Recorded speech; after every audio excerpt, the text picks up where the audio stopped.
3, 2, 1.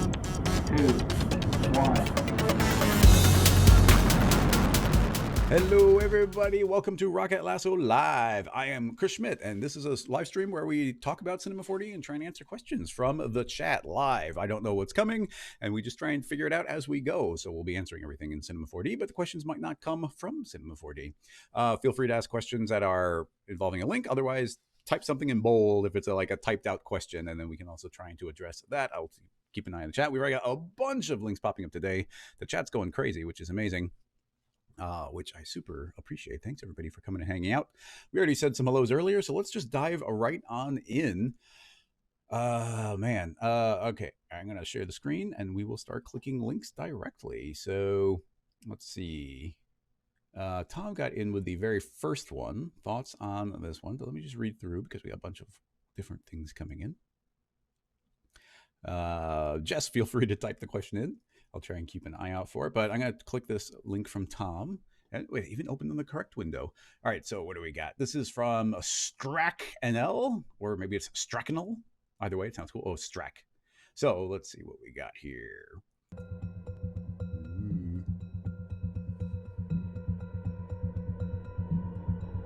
Oh, that's neat. Oh, you know what's funny? This is actually an excellent question. Although these connections, those connections make sense. Okay. So first of all, they are saying that, well, it's rendered in cycles, but it's made in Cinema 4D. So this is actually an excellent question. Just to give a little bit of context. So this is a free live stream. It's every Wednesday during the season, which is typically somewhere between 26 and 36 episodes, depending on the year. But I've been through Patreon running a bonus stream, and on the bonus stream, I try and dive a lot deeper on something or just trying to learn something more. And last week we got a question about these ribbons, and during this stream we couldn't get it working very well, so I spent another 2 hours during that second live stream just trying to figure it out, just figuring out the different details and limitations. And I actually recorded an entire video and sent it over to Maxon about some notes of things that didn't seem to work intuitively anyway. But in any case, we learned a bunch of things about the technique, and now because we have this question and it's actually using very similar techniques, we can actually spend a little bit of time and try and use what I learned last week and apply it here. So I'm actually very excited about that. So with that in mind, we will switch the camera over here and begin to try and figure this out. So once again, very cool piece here from Strack. I am mostly interested in the technical aspect of this, but let's see what we can do. So of course we're in R21. We're going to start out from scratch, although we'll be using a lot of the same techniques that we did last time. Let's see. We're going to be doing different scales on these. So what's the best way to do it? I guess we'll have to just we'll have to be very specific on the end sides. Or is it? Let me think. I'm sorry. There's a bunch of different things to think about here for subdivisions. So what am I thinking? If we make this a uniform subdivision, let's say it's subdivided, and if I crank this up, crank that up. Okay, cool. It does get really low poly, so that's good. So we've got a circle shape, and usually I would use an end side, but that gives us very specific point counts. What I want to do is have this be more based on not a specific point count. Excuse me. Hang on. Nico is saying that Strack had mentioned that he did this with XP Dynamics. Man, we gotta just maybe that's something to tackle tomorrow in the bonus stream, is just playing with some of the XP Dynamic stuff, because it's just not something I played with, even though I know it's really powerful. So we just gotta start learning it. But let's do this with vanilla cinema, because I think we can. Okay. The reason I'm using a circle spline is because we can set a maximum length based on a distance and not a set number of counts. So we'll do that here, and I'm not sure what number we want, so let's jump to 10. It's probably gonna be too much, yeah. We actually, typically 10 has been a good number for us. So about every 10 units here, it should be creating a point. So let's just visualize this a little bit better, because I think this will be handy. So creating a sphere, putting into a cloner, putting the cloner onto object mode, and putting that onto the circle. And I'm going to tell it I want to clone onto the vertexes.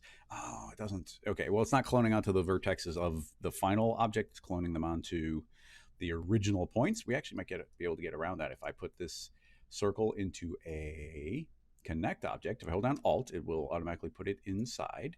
And now if I tell that to clone onto the connect object instead, it's not viewing it as a spline. So we have to tell Cinema that this is a spline.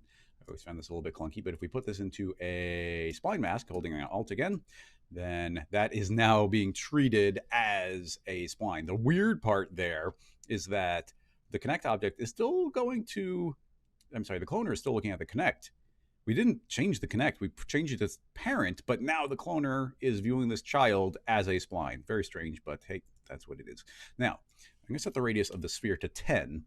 We can now see that based on these subdivisions, that these are overlapping each other. So we might actually want a radius of 5. There we go. At the radius of 5, I would think that these would all be but perfectly touching each other. It's pretty close there, and subdivide doesn't exactly go in units. There's angles and whatnot to it. But that's kind of what we're visualizing here. So you can see with a radius of 5 that this is what we get.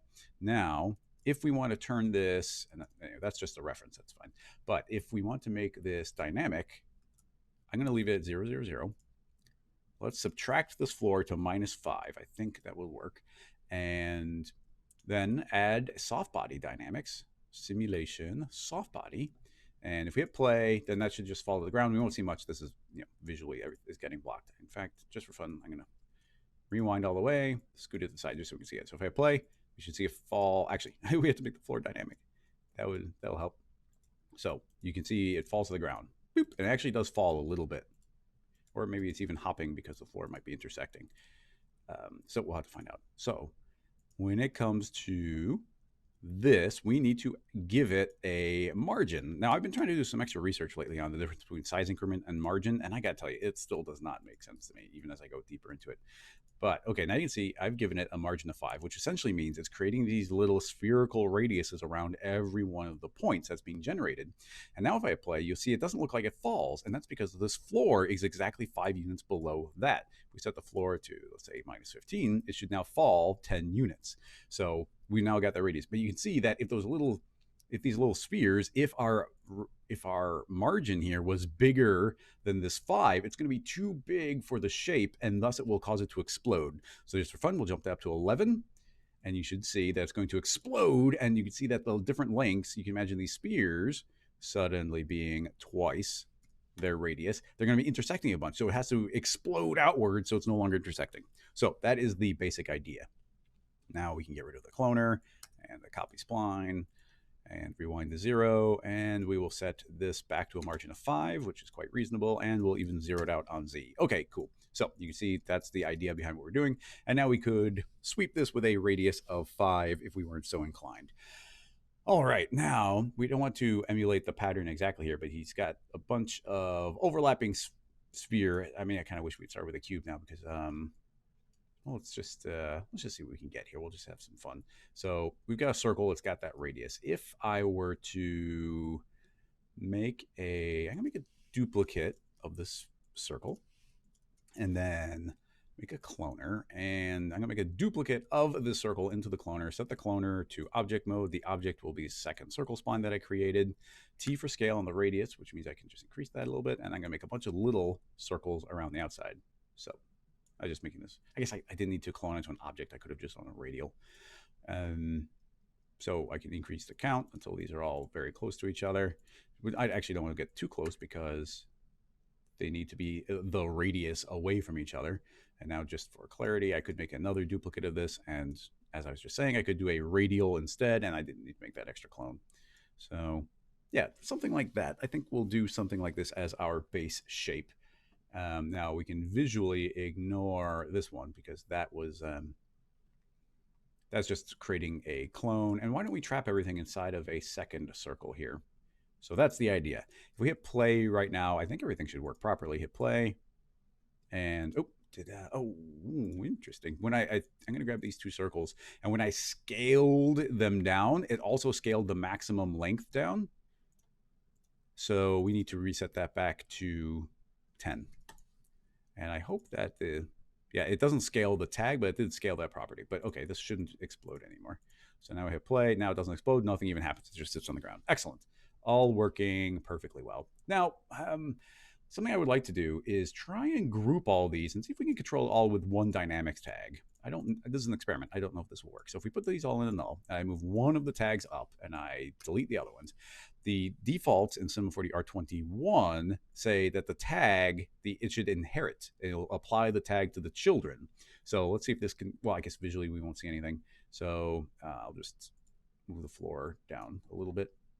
So now we should see it fall. Yeah, they all fall. So it seems like they are still dynamic. We're still getting that refresh at 0 isn't working properly. So we'll just continue to deal with that. -5. All right. Now, okay, now what's cool is that we're controlling this via a single tag. So it's easy. We don't have to make changes to a bunch of different tags. So we don't want any bounce. We don't want any friction. And even collision noise, I don't know if that's going to help. This just adds a little bit of variation to the way that the dynamics are bouncing. So we'll get rid of all those. Now, what the plan is we want to keyframe our rest length for it to start growing, or the alternative would be we start shrinking something here. So I think growing here would be probably a good idea. But what I'd love to do is trap these in some sort of circular shape. So this is kind of a little bit of a spoiler for the upcoming tutorial, but something I've been experimenting with a lot is if we were to just trap all these, let's say we trap them inside of a sphere. We can make the sphere invisible and then make it so they can be trapped inside. They can escape very easily. I'm almost inclined, yeah, let's see if we can, let's intentionally do it the bad way so that when it breaks, we can see how to fix it. So under render tags, we will add a display tag, set it to lines, and we can see exactly the cage that it's in. I don't want it to take too long to calculate, but I'll add a couple extra segments. Excellent. Scoot it up just so it's not right on that edge. And that's all good. So hitting play, nothing should change. It'll just sit there. Now, if we keyframe the rest length, and we do have to keyframe it, we could, here, let's intentionally break it again. Let's save it before we intentionally break it. So episode 6, scene files.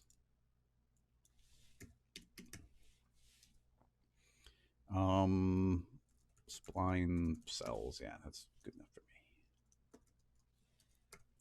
me. If you don't know, if you are supporting on Patreon, then you can get access to all of these scene files after the episode.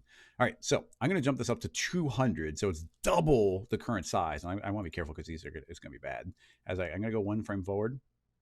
Not sure what happened. 1 more frame forward, and we're going to see that these are going to start exploding really quickly. And several things. First of all, we didn't make the sphere dynamic, so ignore that. But you can see that they're exploding very quickly. It's not very controlled, and we'll put into a more controlled form here in a moment. So I'm going to steal the dynamics tag from the floor.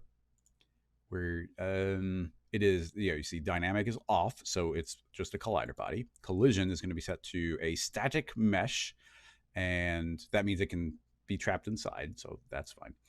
And one more thing I just know for a fact that we're going to want to do is if we're working on kind of a 2-dimensional plane here, so these points cannot get through a floor. You know, if you shoot 2 dynamic shapes at each other that they can start intersecting, something cannot go through the floor. It's like mathematically impossible because it knows that it cannot. But a floor is infinite. Nothing can go below -y. So we did this last week. If I take this floor, spin it around 180 degrees, and then move it up to +5 units, we are now trapping, I can move this above because it is above in the viewport. These are now, it's like the splines are like a sandwich in between these 2 floor pieces of bread. One's pointing down, the other's pointing up. They're perfectly trapped in those 10 units. So that means they can't escape outward and above. Now, our splines, move this up.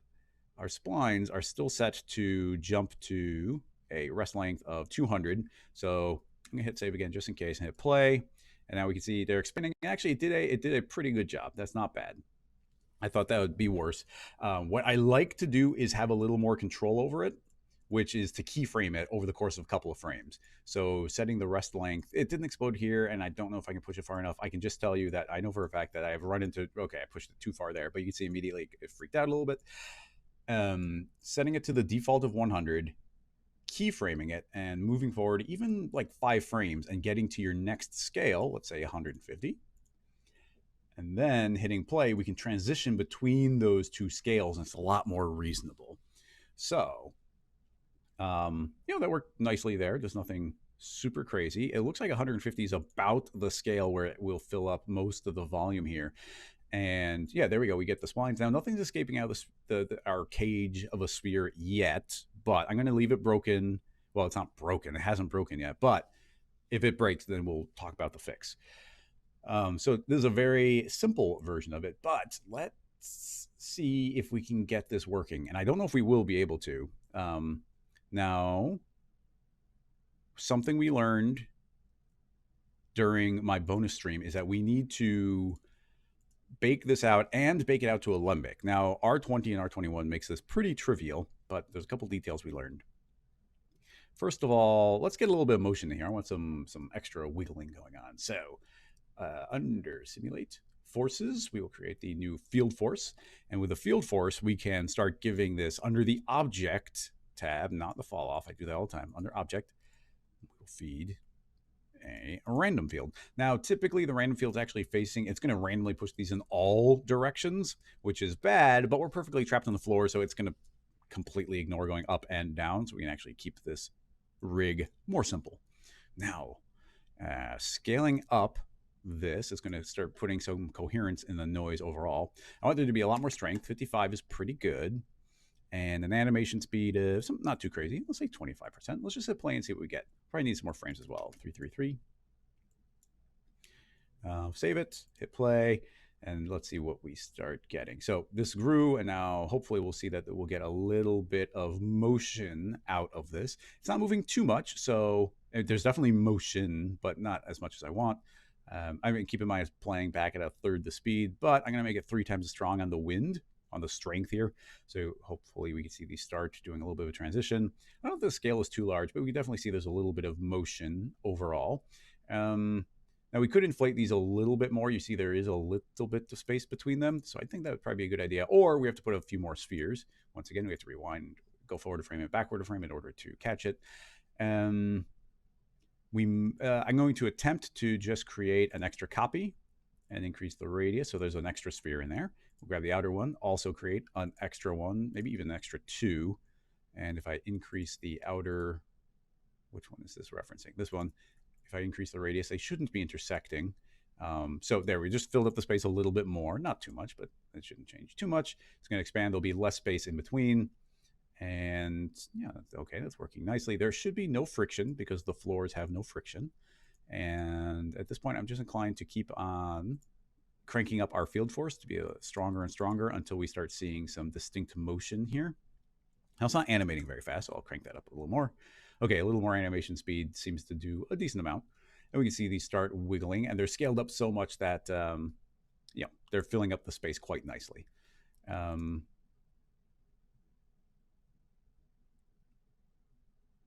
We could scale them up more, but, that's working all right. I do still wish there was a little more motion. I'm going to crank up the speed to be 3 times as fast as that. Yeah, they seem to be blobbing around okay. There's definitely still some air in there. But I don't want to push the limits too hard on that. I guess we can just grab the second keyframe right here, grabbing the dynamics tag, and I will scale this to 160. Not that much more, another 10%, but that should go a long way to filling up that extra space. Okay, good enough for me. Visually going to hide the field force so it's not taking up space, and our sphere here is doing a great job, but I'm going to hide that because this is all trapped in here just fine. All right, so these are, it's funny, this outside is actually taking on the shape of that sphere because it doesn't have that many polygon segments, so something to keep in mind. So I've played with this technique a lot, which is why I seem to know what I'm talking about here, because I've actually done a lot of tinkering with this kind of stuff. It's really fun. All right, but now is where things might get a little bit more challenging because we need to essentially combine all these into a single spline, and that is easier said than done.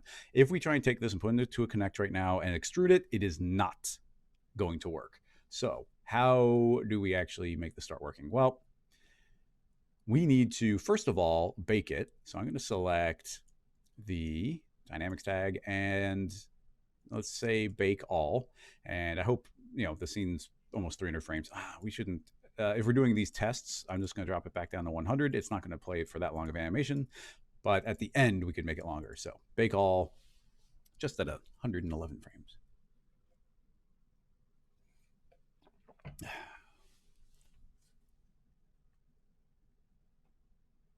Excellent. All right. So if we have play, I mean, this is, we should be able to scrub now. It's pretty good. Definitely something I've noticed is the dynamics. The final frame is always a little bit glitchy, but, just cut off the last frame. I've also noticed where things aren't correct on frame 1, but these are all things we can deal with, especially because, and I'm just saying this is a fact because we did a lot of testing last week. What we'll now do is bake this to Alembic. Although last time we made it, well, let's just see what happens. I'm going to bake to Alembic. And there we go. Well, we got a null. And it doesn't have the children. That's not what we were getting last time. These are baked. Well, let's just do some tinkering. I'm pretty sure this won't work, but let's try putting them all into a connect. So they've all been turned into one object. And I'm going to create an extrude. We'll put this into the extrude. And immediately, I think we see that it's not. Oh, okay. It is. Okay. Well, right now. Oh, yeah. That was always the problem. It's returning geometry right now, but if I hit play, it doesn't play. So this does not work if we hit play. So I'm going to attempt to grab this connect and bake it as Alembic. Let's see what that does. So it's claiming it's a spline. We put this into the, actually, let's see if it plays. Hit play. And yeah, here's the Alembic. It baked that out as a spline, and it is now an Alembic file. If I take that and put it into the extrude, let's see if that plays. Yes, it does. Okay, so, I mean, almost immediately you can see that we are getting the overall effect from that animation. So let's change, let me make material on here so we can see it a little bit better. And we will make it a nice teal color. So yeah, there we go. You can see that we are getting something similar to shape. We're inverting from one spot to the other, but I'm glad we're doing that because I don't want to make something too similar. The big point here being is to play around and try and make it your own and change the overall effect of everything that's going to be happening here. Something that would be kind of fun would be to clone a couple of spheres inside here, and those will actually be bouncing around and trapped in between the floor as well. I might actually go and do that. But you can see that these are all getting extruded very nicely. And yeah, that works well. Now, I would like to try and push this a little bit and see if we can get them to smooth out more, but I'm not sure if the technique will work. It begins with creating a tracer object, and I'm going to feed the tracer, this connect object. I'm going to visually hide everything. And if we take the tracer and say, I want to connect all elements, it doesn't, and unfortunately it doesn't work because every one of these splines is connecting to the next one. So there's actually a tracer version of it. If I play, it's going to be tracing the entire thing. You see how it's doing a great job of tracing the entire thing. But the sad part is that the tracer is interconnecting them. So the tracer can't view this per segment. It can only do it as a whole on all of them. So yeah, that's too bad, but it's just the limitation of it. Unless we can close it. Nope, closing doesn't work there. That would have been a way to smooth it out. But in any case, we've now got a very nice version of this. It's simple to subdivide this. If we wanted to, the extrusion, of course, we've got the nice new caps inside. I'm going to turn off start cap and just keep the end cap with this upper one. We've got the new beautiful bevels inside of our 21, so I could actually increase this all the way or just something quite high, but let's try pushing it all the way and see, so we end up with this shape, which should automatically be pretty cool. Hit play. That's all working quite nicely. If we were to take this shape, I don't know if those get welded together. They may or may not, but if we create a subdivision surface and throw that inside of there, it will smooth those out. I doubt they got connected, so just as an experiment to find out, put that into a connect, and now they do get welded. Oh, there doesn't. Well, there you can see one point right there is welding or unwelding, but it actually does seem like when these caps run into each other, they do get welded. Well, that's actually good to know and surprising. I'm glad that they do. So yeah, I mean, we could pull this radius back and not let it go too far.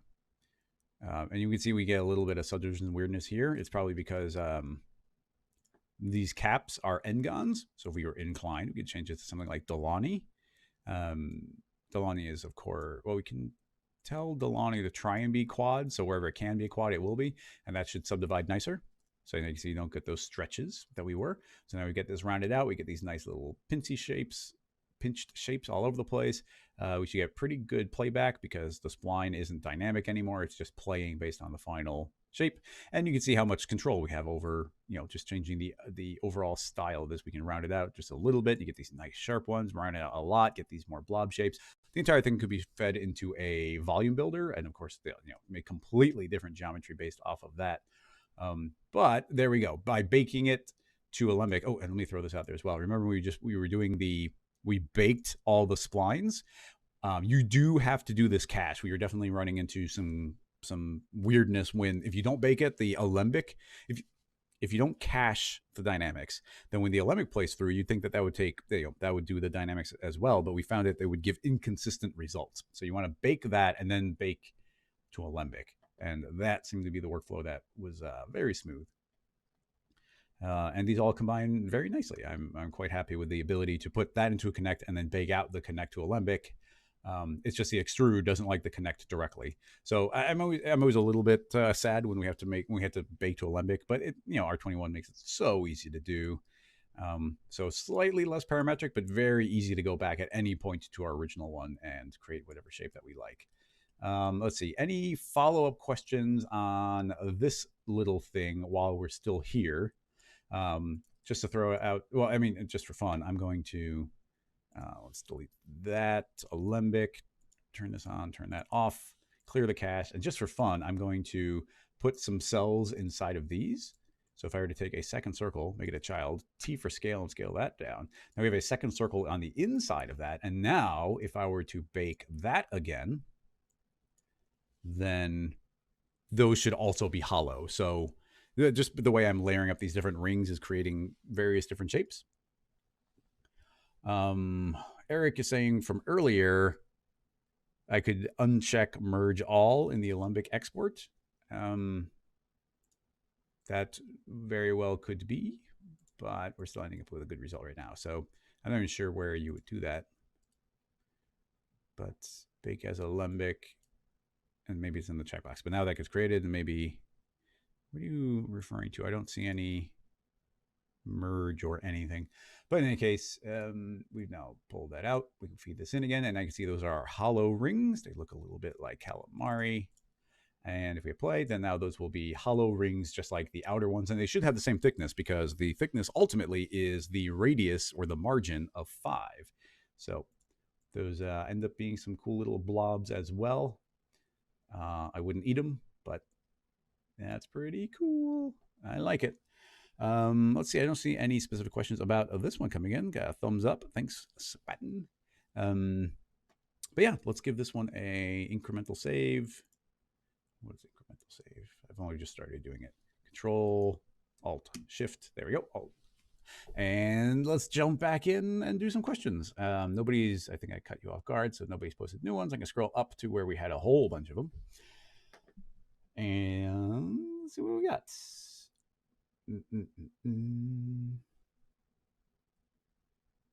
Let's see. I want to see, because I like typed questions. And Herrerasaurus, Jess, is asking about putting fish scales on a weird shape, but want it as a mesh and not displacement. Ooh, that gets real tricky. Fish scales are just, like scales in general are very difficult. And if you look at the way they flow on something, they always, when they turn different corners, when they're on the different curves, when two different angles meet each other, very unique and strange things happen where they will be different scale, or yeah, the scales will be different scales. So a lot of it turns into,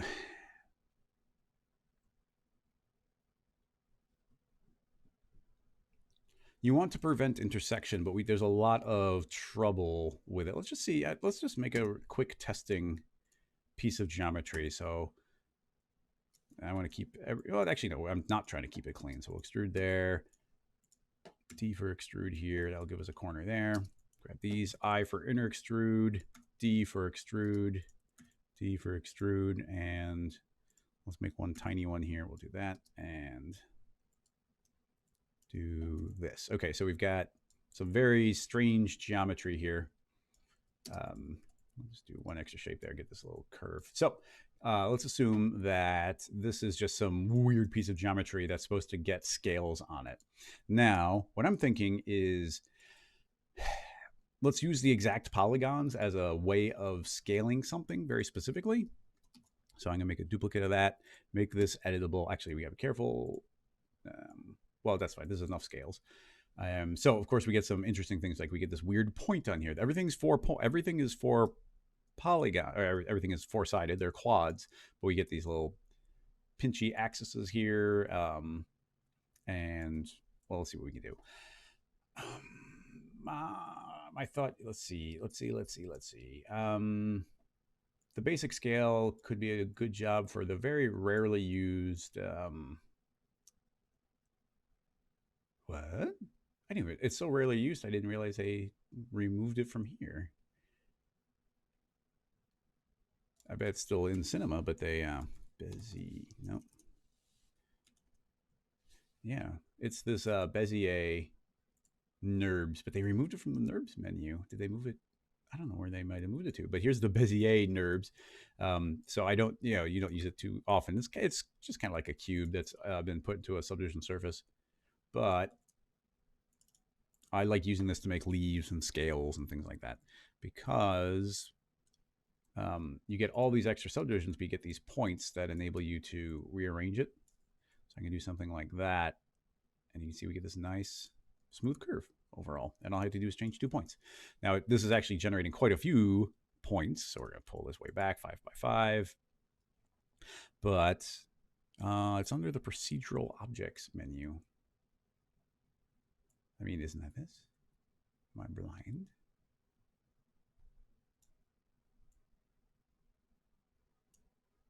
Is it in here? I don't see it. Oh, well, it's not important. It's here, and you can just use the command manager or the commander Shift-C to find it. Okay, so we got this. Oh, and the other thing I like doing about this is the overall shape was 400, but now I can take all of these points, move them up 200 units, and now the axis is right. If I go off the point mode, but the object mode, you see my axis is right here at 0. So it's just a handy little thing. Oh, and I forgot the other main reason I grabbed it like this is because we can grab these middle points and I can pull it out, and now we get this nice curve to it. So a little bit more like a scale. All right, excellent. Now it's gonna be way too big for our piece of geometry, obviously. Let's give it a unique color. By the way, I don't really think that this is gonna work, but let's just see how far we can push it. Let's make purple fish scales. Okay, I'm going to scale it down to approximately the size of one of these polygons, even though they are all intentionally different. Drop inside the cloner, clone onto the object. The object is this thing. I want to clone onto not every edge, but let's try polygon center. So really ugly in the beginning. Actually, I'm starting to think that we might need to put it on the edge, but I don't know if that's going to work. Because if we do it like this, that there is no orientation, but I believe if we put it on an edge, we are going to be getting an orientation. We're just getting 4 times the amount that we want, because it's creating one for every single edge everywhere. So my next thought turns into, let's say that we don't want to clone every single edge. I want to clone every 4th edge. Okay, that was just an idea, but it didn't work. It didn't work because even though we're cloning onto these edges, and 3 out of the 4 are just nulls, these, and what's nice is we do get this orientation comes along for the ride. The problem is that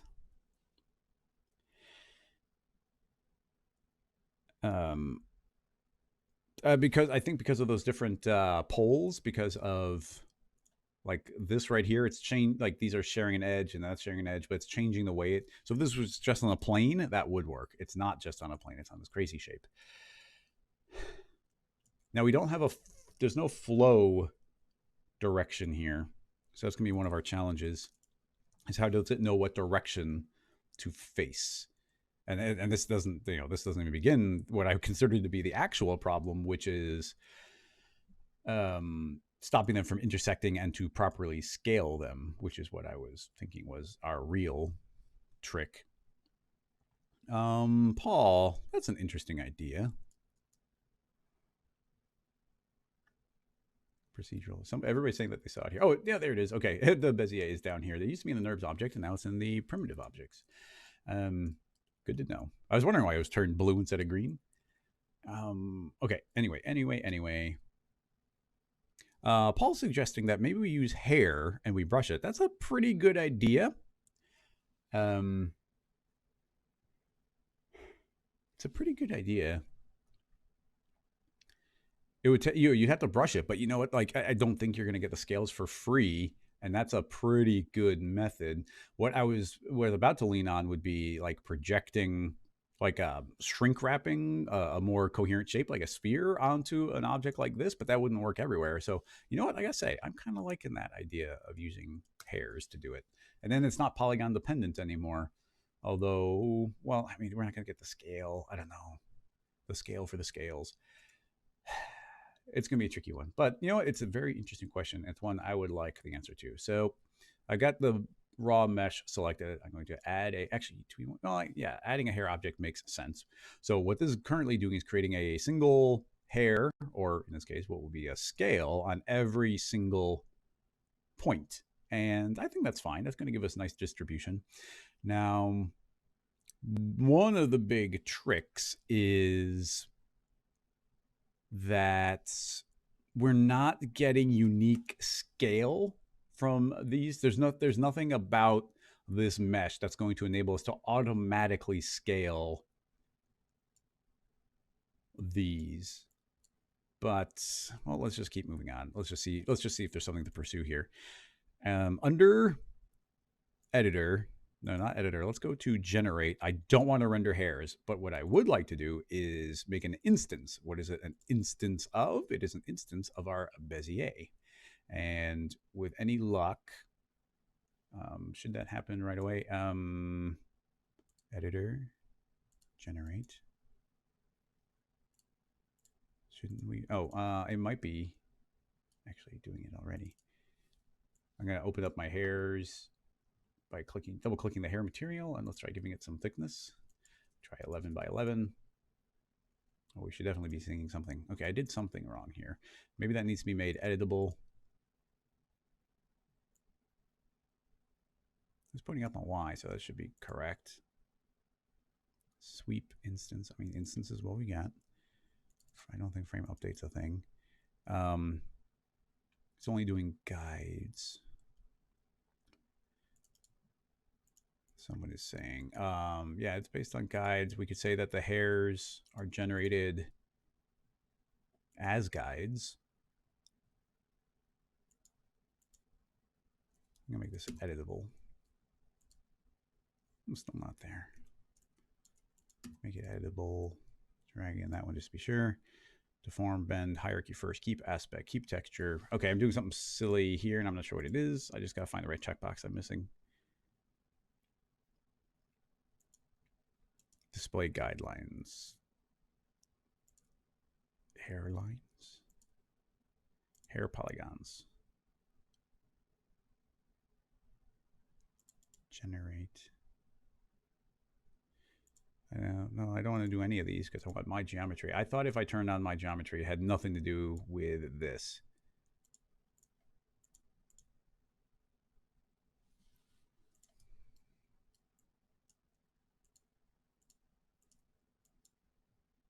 And this is not our shape. That is not the scale.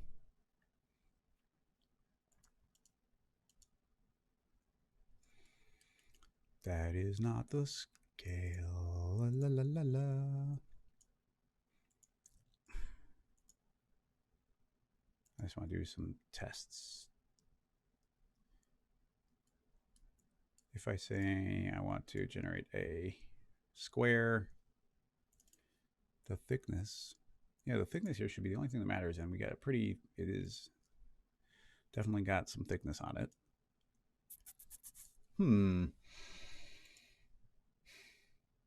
What am I missing? This should just be generating geometry. It's a very straightforward thing.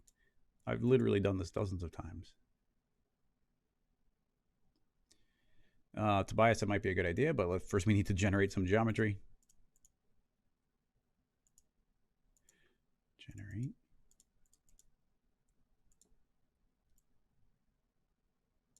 Triangle. That should be sweeping.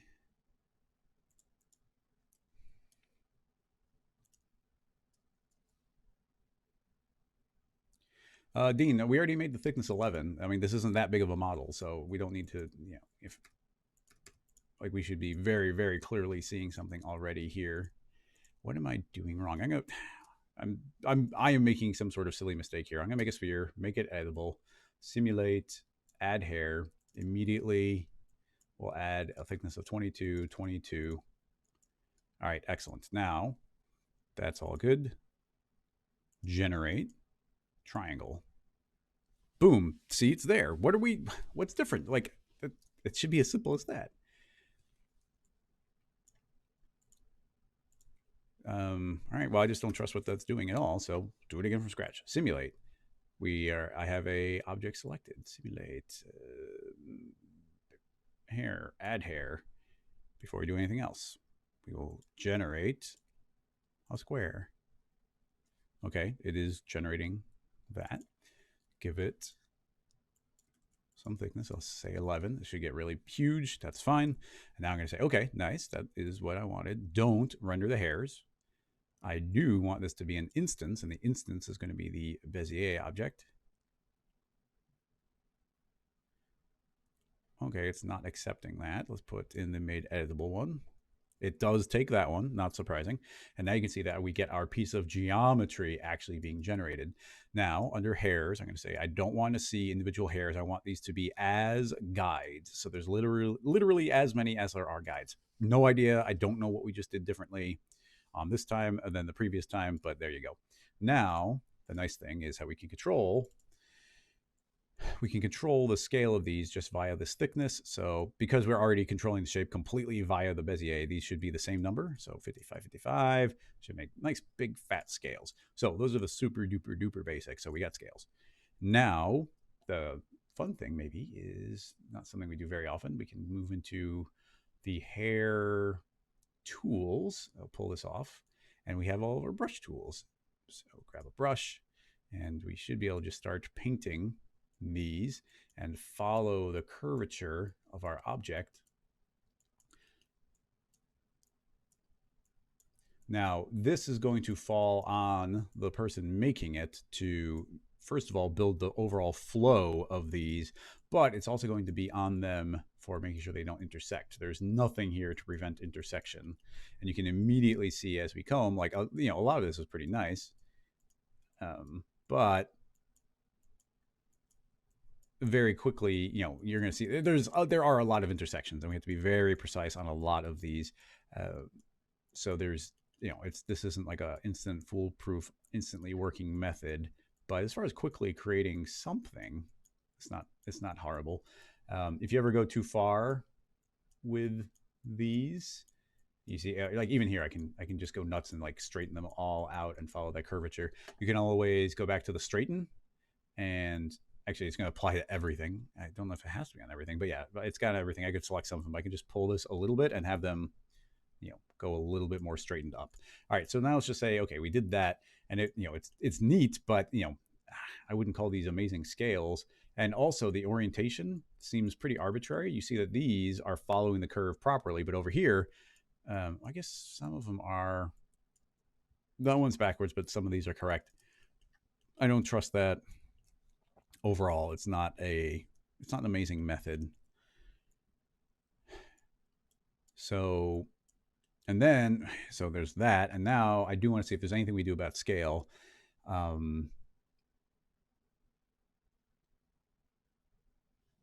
think it was Eric. I'm not sure who said it, but somebody was saying something about, I'm scrolling to see if I can see it, but it's too far back. Oh, there it is. No, Tobias, using a vertex map potentially to drive the scale in the hair material. I just don't know if that's going to work, but I like the idea of giving it a test. So we'll do the very basic version. We'll grab our mesh and select a vertex weight, set it all to 0. If I double click that, I can just paint a vertex map. And there we go, just a basic one to do a test. So vertex map, painted it a little bit inside of our hair material, inside thickness. I will attempt to add a vertex map. And in there, we'll drag said vertex map. And doesn't seem to have any effect, which is, unfortunately, I thought there was a really good chance that would happen. You can see they all get sad. Yeah, the vertex map is not going to be fed through on a shader, so straight up limitation there. I don't think the guides have a growth and like they have this overall length, but that doesn't have anything to do. There's no place to feed a vertex map inside of it. I think literally not any place to put any of them. So like, as far as automatically doing it, we could have done a process to try and make the vertex map be brighter the smaller that they are. That could have been something to do. Now, having said that, we do have the option, using those same, I shouldn't have closed them, but using those same hair tools, there's a cut tool, and I can go through and cut, and it's actually going to make these scales shorter as I cut them. Now that is on an individual scale basis, but you could scale them down. At this point, like, we are spending a lot of time trying to wrangle these when really what we want is a parametric option. So all this manual stuff is, essentially going against the principle that we're trying to do, which is, to what degree can we automate this? Like I said, I didn't have a great feeling on it, but we've been tackling some tricky questions this season, and we've been getting good answers. So I thought there's a chance we'd think of something clever. Feeling like we don't really have any option here as far as doing something very parametrically or even just a cleaner process. Nothing is immediately jumping to mind.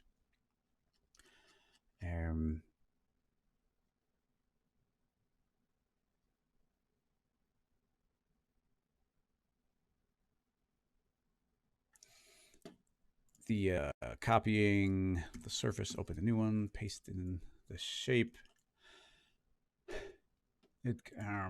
Like, what I would love to do is, like, explode all the polygons and then select like a certain edge, but we need some sort of programmatic way to choose which edge should be selected.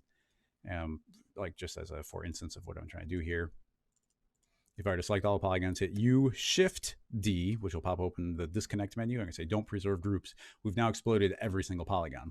So, I guess we could have done it this way as well. I can hit I for inner extrude and just inner extrude a little bit. UI to invert, delete. Now you can just see we have a bunch of individual polygons. So it's like, okay, well, these are kind of these are the flow of the mesh. Now, if we could, we could throw these all into a subdivision surface. And if we had a way of selecting like the fourth edge, and the fourth edge actually meant something, like some sort of rule, we could use various techniques in cinema. For instance, this is always one. Well, here's one I don't use too often, but we could select. It's a pain to select these because I'm going to select everything behind it. But if you select certain edges, we can use. Oh man, I never remember where this is because I use it so rarely. I literally lose this. Mesh.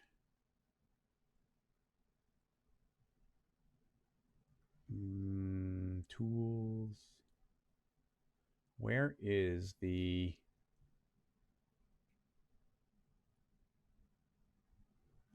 subdivision surface like weight tag? I don't remember what it's called. Certainly not showing up in any obvious place here. Maybe here it is. Weight subdivision surface underneath mesh add. If I click and drag, nope, not quite working there. It did create the tag. Maybe the tag needs to exist first. No. Set, no. Points, maybe. Yeah, there we go. Okay, I held down shift, converted my edges to points, and then if I click in the viewport and drag, you can see that, boom, it's going to sharpen up those two edges that I had selected. So, okay, that's something. And if we could make something that was a little more parametric, then we could be like, okay, that's these bottom edges are flat, and then select, if let's just say we only had these two polygons selected.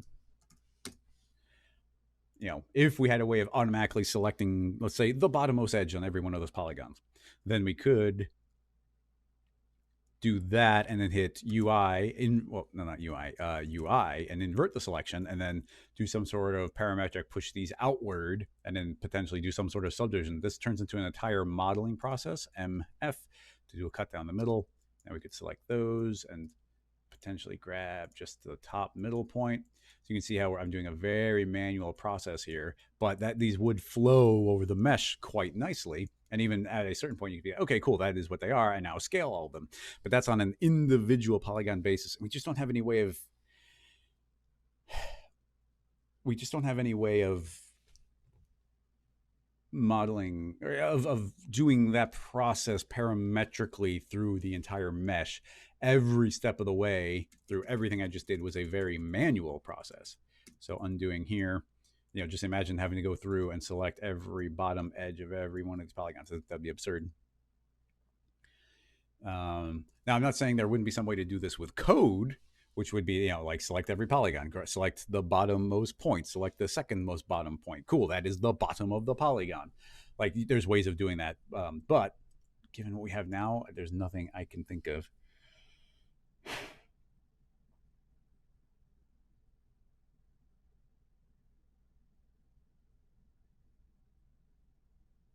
I mean, Paul's throwing out some good suggestions, but like, I don't like a cloner plus an aim effector plus a push apart, and some dynamics. Like, I don't know, at that point, it's just getting completely insane.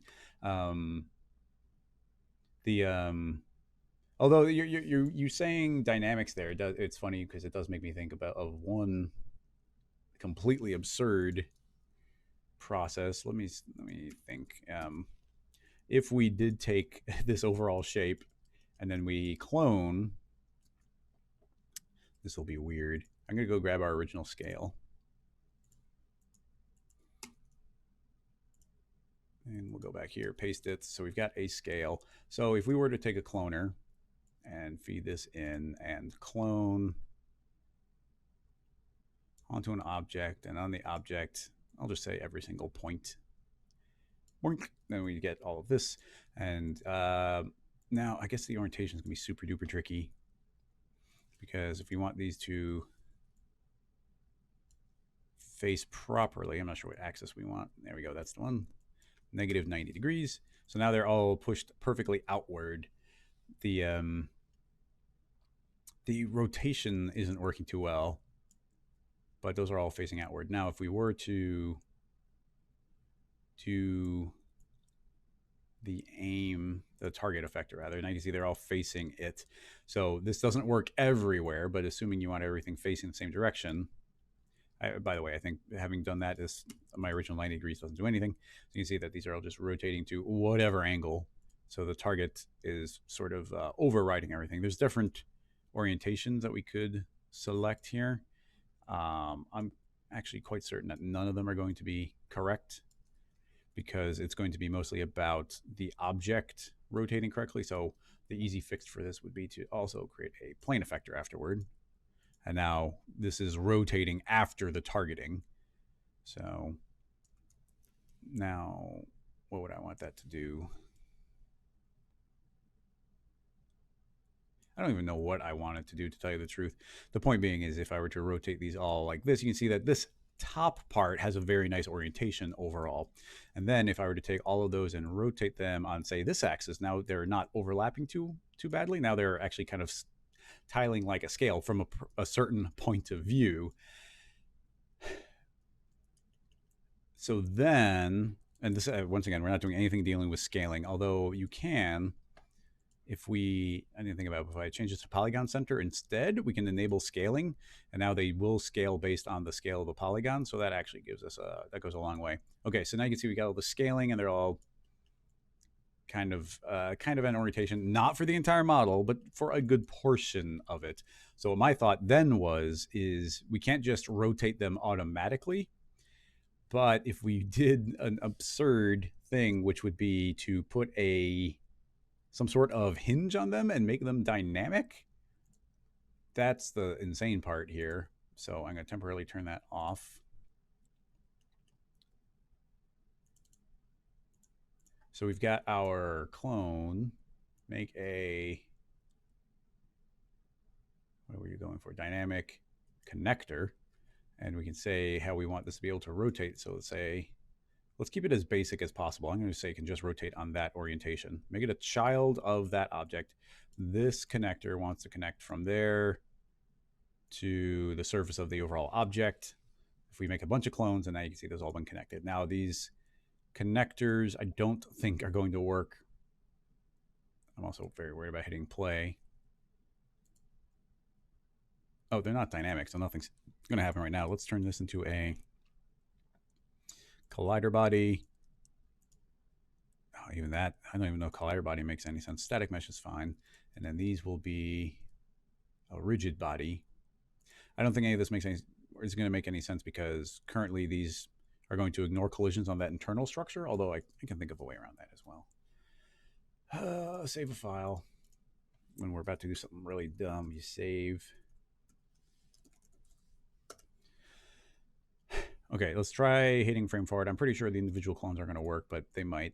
Oh, actually, they do seem to be connecting even within the cloner. So, okay, that's nice. So, and they seem to be running okay. So you can see if I play, they're all kind of tilting and doing their own thing. So they're weird, but they're working. So now I'm going to turn off gravity, Command or Control D, Dynamics, General, no gravity, and then create a simulation, forces, wind. And this wind I want to blow towards the model. And it's always too weak in the beginning, so I'm going to set to 55. It's been playing okay, so I'm going to play, and I can see, okay, in general, they all tried to tilt backward, but they're not. They're going to immediately be stopped by, I guess, the other. Why are they stopping?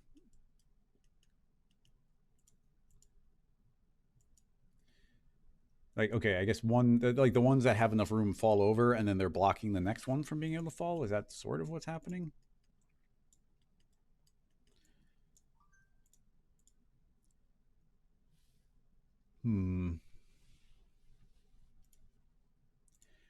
Is that sort of what's happening?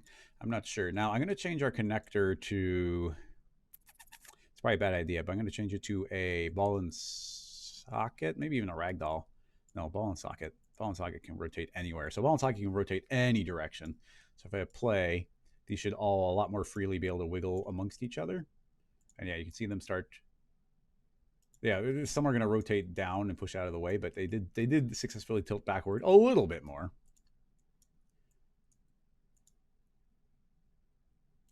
Not as much as we want, but there's a lot of overlap happening right now. This is weird and fun, so I am willing to continue for a little bit as long as we're getting something interesting going. I can crank up the wind up a little bit. On the actual dynamics, we got all this friction, no bounce. And then I'm going to add a lot, 99.99% linear and angular damping to drain the energy back out again. So now we hit play, and now they should be going anywhere the wind tells them to, but no more than that. So they're trying to settle into the most comfortable position they can given the current condition. So, okay, so I will say it's not working everywhere, but look right here. These are the best scales I've ever gotten right there. Look at these awesome dynamically placed scales. That's pretty cool and crazy already.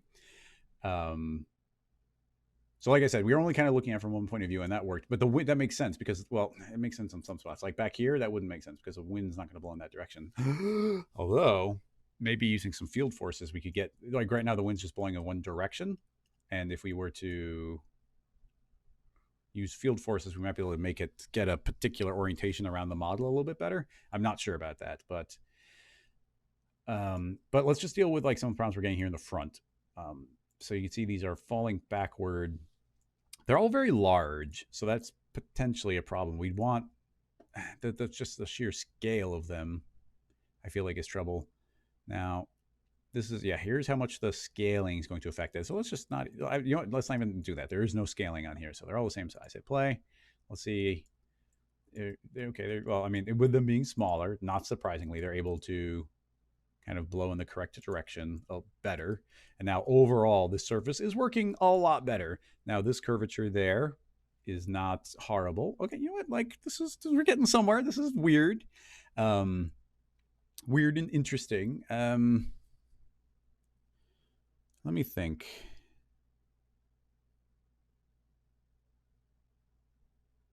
How do we get them to point in the proper direction? Because I feel like it shouldn't be that difficult. I'm trying to think of, like, can you generate? We could clone onto this. No, that wouldn't give us a rotation. You could generate a single polygon. I'm trying to think if there's a way of using hairs to generate like an orientation for us, because it does a good job of that. And we could generate a single polygon on each one. That would be neat. All right, let's slow down here a little bit. Let's see what we're getting. Turn off the target effector. Okay, so now we're just back to regular old cloning. And let's go back to -90. So now they're all just spun outward.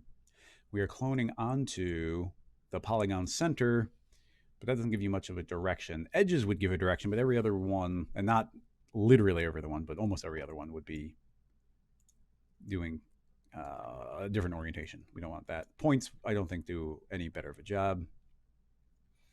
Vertex, yeah, the orientation is just nonsensical here. You see that the rotations are all over the place. So then, but given that as a premise, if we turn on the target, I just don't use target effector that often, but I wonder if there is an orientation that we can get that would be handy. And then the direction it's facing gets really, really specific as well. Target object. There's also, those are directional for the flow.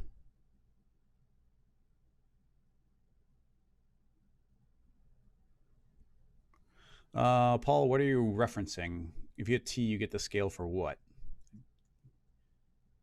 I'm not sure what you're referencing, so be more specific. Oh.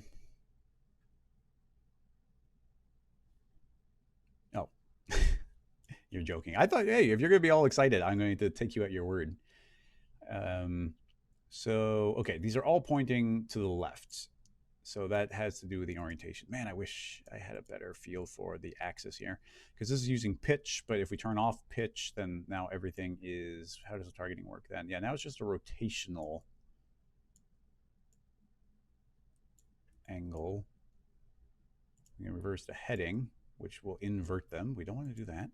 Repel, I mean, there's so many combinations here, and they're just not things I have too much experience with.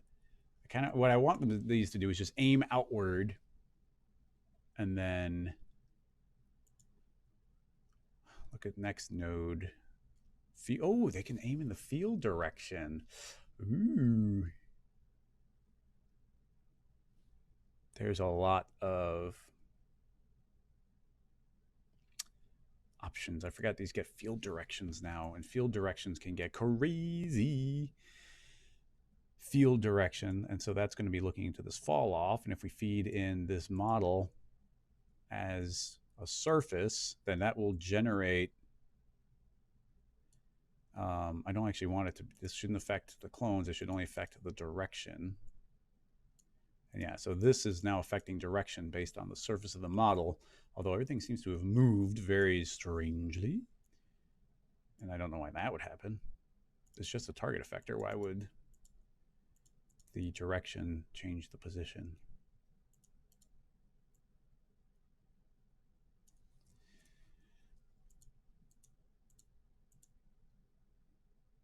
Turn off repel. Oh, repel was still on. That was doing something. All right.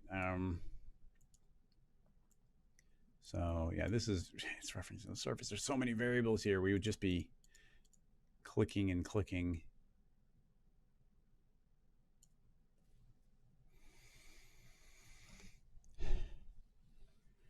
Oh, look, we're getting a little SIGGRAPH reunion in here. Hi, everybody. Normals. Use the normals. The problem is that we need to control 2 axes. That's the part that's throwing me off here.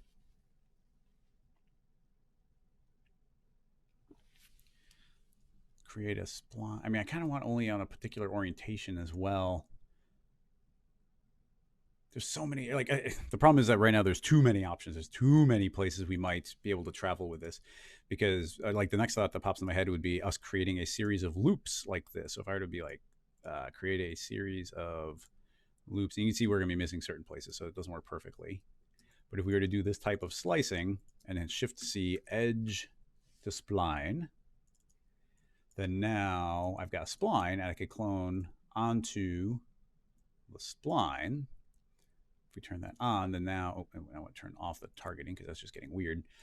This spline, I think, will give a lot better orientation overall. If we set that to a certain number of steps, set that to 25, we can start getting very even distribution of these. And I guess it wants a rail spline. That would be pretty easy in this kind of basic setting up of the model. Just scoot that forward and feed it that as a rail spline. So there we go. Now everything has the exact same orientation.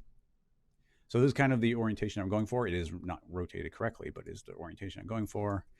Get rid of that 90 degrees and let's find the proper one.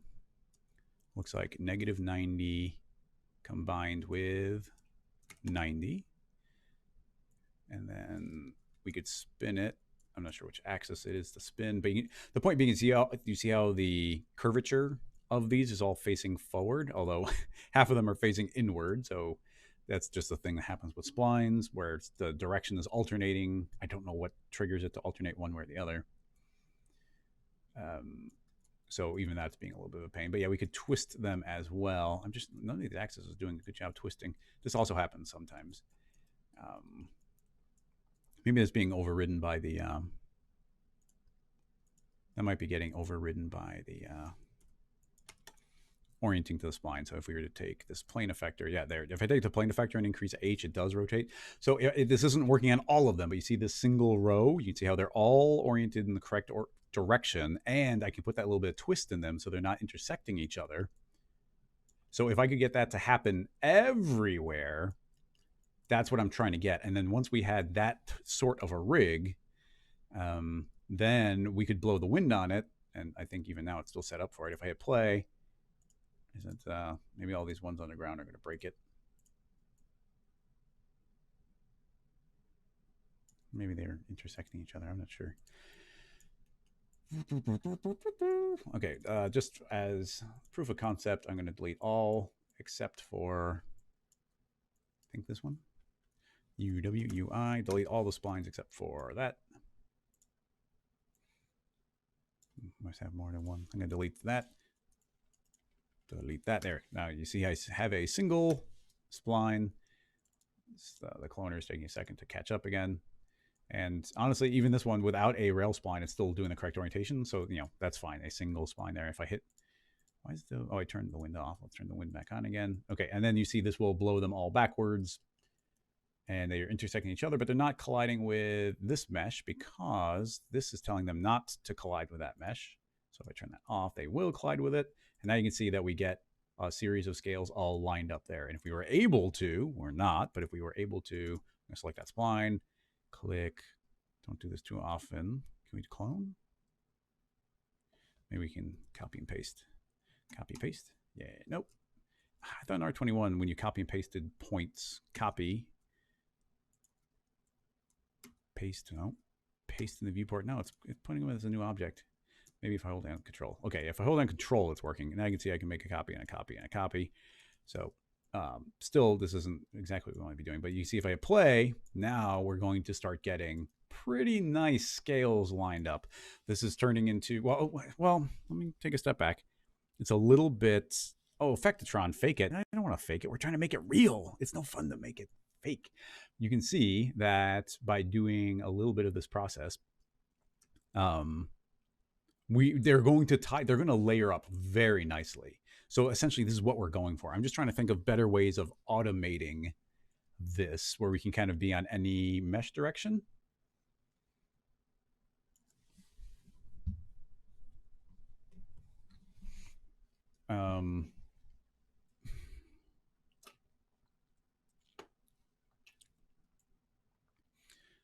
Now we did just select a series of loops and a bunch of them were the wrong direction.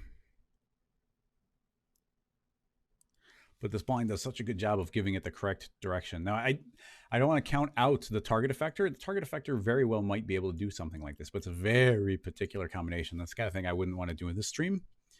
That would be more in the bonus stream to do that type of thing, because there's a lot of places we can push this. Well, and the hope goes to using field forces. If we could get a flow of particles traveling the surface, then the wind could blow in every orientation and not just blow straight backwards, but also like blow upward here where it needs to, and then blow downward as it goes down the back.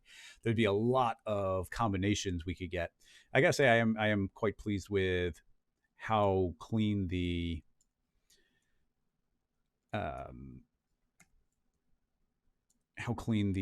what am I even trying to say? I am impressed at how fast the dynamics are running. Sorry, completely lost my train of thought there. This happens when we're getting something that's almost working. Now these are already colliding, so I expect a bunch of them to freak out. Yeah, top ones are better, but yeah. So we need this to be on the mesh very, very, very cleanly and only in one orientation. So doing this type of cut makes sense. Zach, putting a helix around the model has potential. I'm also thinking,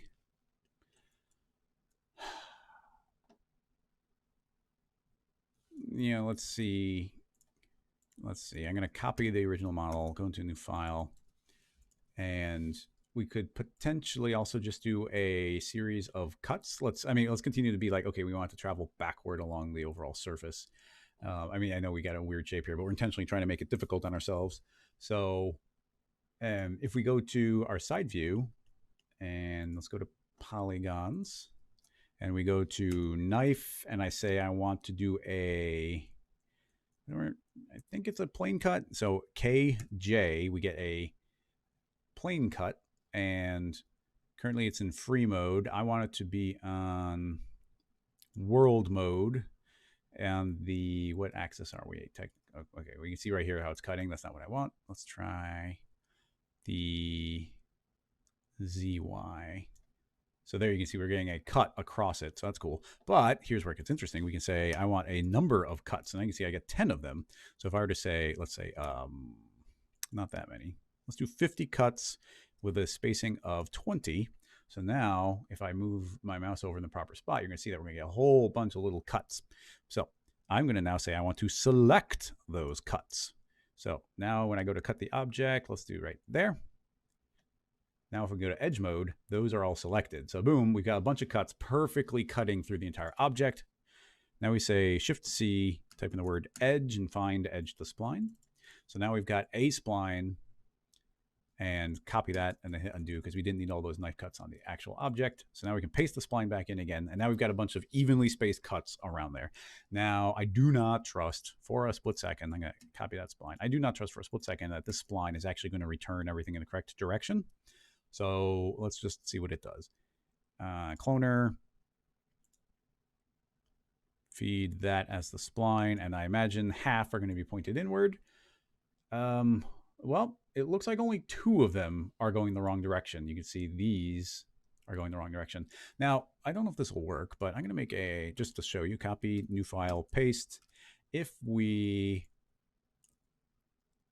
select point, select all, right click and say create outline, and I start growing this, these are all going to push out, except, this won't work. Well, this won't work because you can see that we have a handful of splines that are traveling inward instead of outward. So the fix here is to manually find the ones that are not working, which is not many. And go figure why some of them go one direction, some go the other. But we can now pretty easily tell via our clone here that everything up front is working well. But then here, that's a bad one. And there's a bad one. So I selected 1 point from each. I'm going to hit UW, which selects all the points that are connected to the current ones. And if I right click and say point order reverse, then that flips those around. Well, it flipped one of them around. I select this one, UW. And I can't figure out what's wrong with that one. Let's reverse the order again. Reverse sequence. Yeah, that one's still being weird. What's wrong with you, little fella? Hide the surface.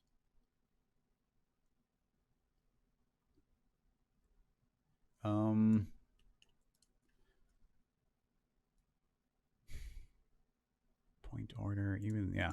I mean, you just see the very, very occasional weirdness that we get. Select one of those points. I'm going to say set first point. Okay, I set a different point at the first point. It was okay with that. So very, very strange. So in any case, we now have an entire series of scales. Now, let's intentionally poke holes in our process here. You can see because we had this big horizontal section here, they was traveling vertically, rather, that did not get enough scales. But the rest of it has done a pretty dang good job. The orientation is pretty good. All the dynamics and everything are still set up. I'm just going to hit save again, and let's hit play. Okay, we have a lot more of them, but now you can see that the wind is blowing them backward, and a lot of it has done a pretty dang good job. You can see that these all tilted backward beautifully. Those are the best. Those are now the best scales that I've ever made. So that's nice. Some of these aren't quite sure what to do with themselves. In fact, oh, look at this. Look, there's this one set is rotated wrong. I didn't even notice it, but yeah, we've got one more rogue spline where the scales are backwards. So I'm going to do the same trick. I'm going to select a single one of the points and try and set that as the first point. It did set it as the first point. Also, let's try closing the spline. Ooh, don't close the spline. That suddenly freaked everything out. So let's try. Why are these faced the other direction? Now that might. Why would that happen? Actually, looking around, there are several that are facing backwards. So this goes back to the rail spline idea. So that's actually not bad. If we make a copy of the spline, move it forward, and then in the cloner, feed in the second one. Which was the second one? Yeah, that one. Let's rename it rail. Feed that in as the rail. Then, okay, well, it did something to these, but all those bad ones have flipped around, which is now making me think that those flipped. So we just did as clean of a process as we could. We did perfect knife cuts on the entire mesh, and still we're getting these things flipping around. So, I mean, while I don't think this it's not taking a long time to fix what we're seeing. I'm trying to get these two. I want this to be a rail spline does not have to be very offset. So I'm going to try and move them very close to each other so I can select both. And now let's see what the fix will be. If I just select the point, yeah, so I got those 2 points. If I say set first point, that didn't change anything. If I set UW, select all, or select connected, and reverse the sequence, that did fix it. So the rail spline combined with that fixed it. So not insane. I'm going to select. So far, I've been lucky. I haven't selected points on the opposite side. If I were to rotate my mouse and the axis was in the center, then we would know something went wrong. So that seems okay. UW select, point order, reverse sequence.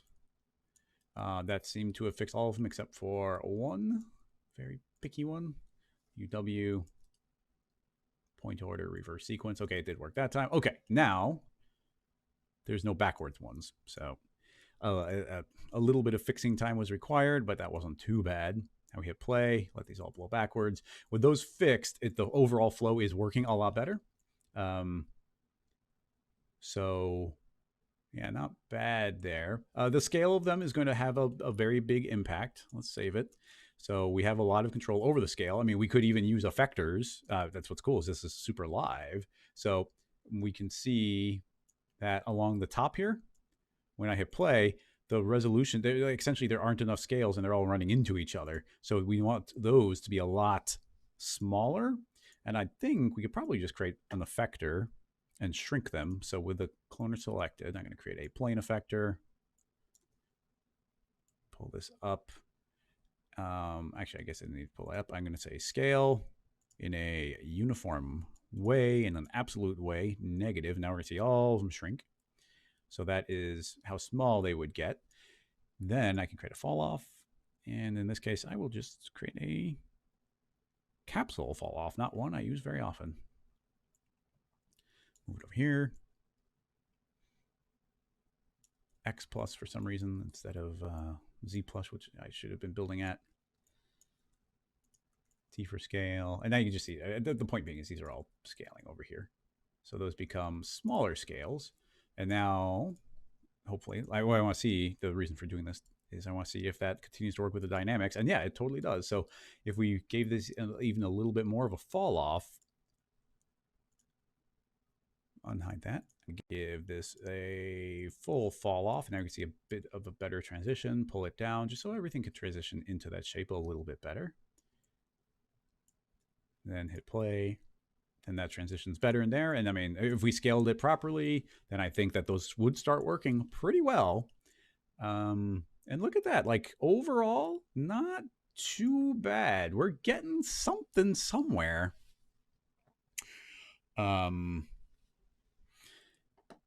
Let's see. I know the chat's going a little off the rails here, but we're still tinkering, so I don't want to get distracted. Now, there's a lot of different variables that we're playing with here. I wanted to give these a little bit of extra freedom to be able to tilt over.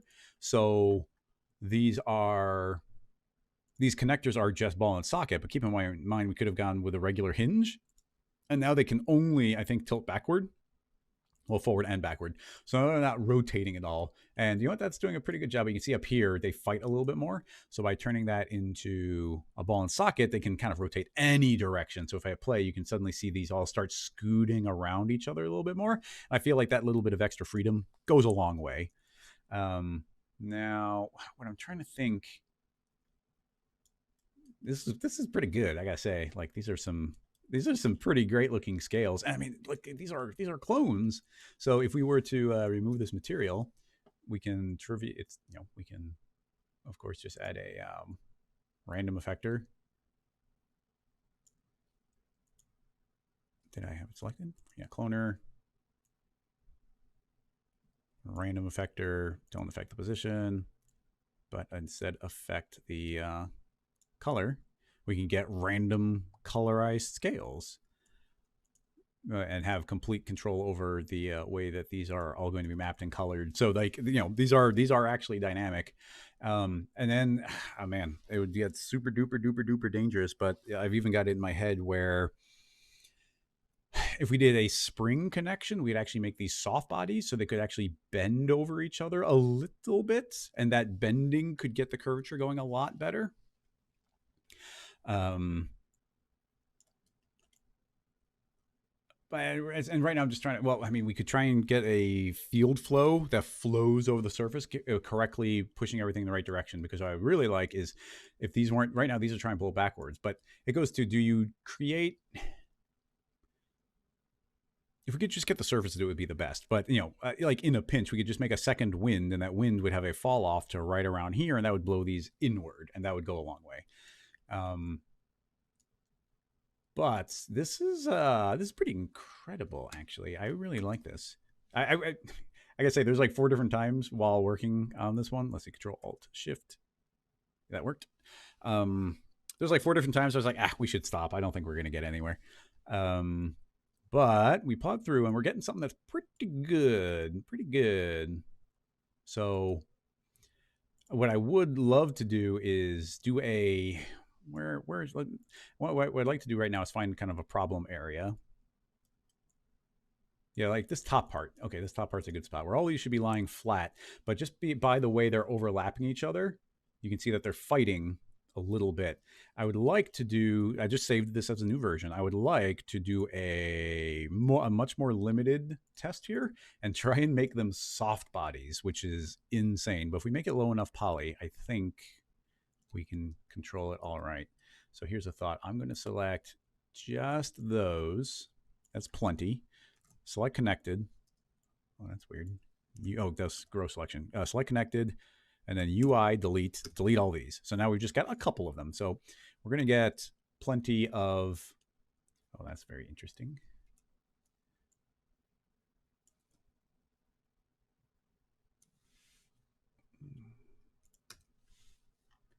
Oh, I missed a rail spline. I was like, something's weird here. Okay, there. I accidentally missed a rail spline. UW, UI, boom. Okay, now we got that more limited. Let's get rid of that old one. We don't need it. Clone. Okay, these are all still facing the correct orientation. It's great. Now, the important part, let's go into just our model here. I'm going to scoot off to the side. So here's our single scale. Now, it's pretty low poly, but it's not as low as it could be and we can always subdivision the surface later. So I'm going to clean this up. I'm going to hit UL for loop selection, turn on stop at boundary edges, and grab that. Grab that. How low do we go? I'm going to even get rid of those as well. Very, very low poly. Right click and melt or dissolve. Dissolve. Yeah, dissolve was the correct option there. Got some extra points hanging out up here. I mean, yeah, I'm going to get rid of these two. Delete. There. Okay. 4 polygons of 4 sides. Very, very low poly. Now we have a connector, but this connector won't do anything when it comes to a soft body. So instead, what we need is a spring. It's going to get, this is a bad idea, but let's just find out. I'm going to create a spring. The spring becomes a child. Reset PSR. So there it is. I'm going to even scoot it right there, right to where the point is. And what is this connecting? Well, it's connecting the Bezier. What is it connecting? The center of mass? No, it's moving the specific polygon point. And the specific point is...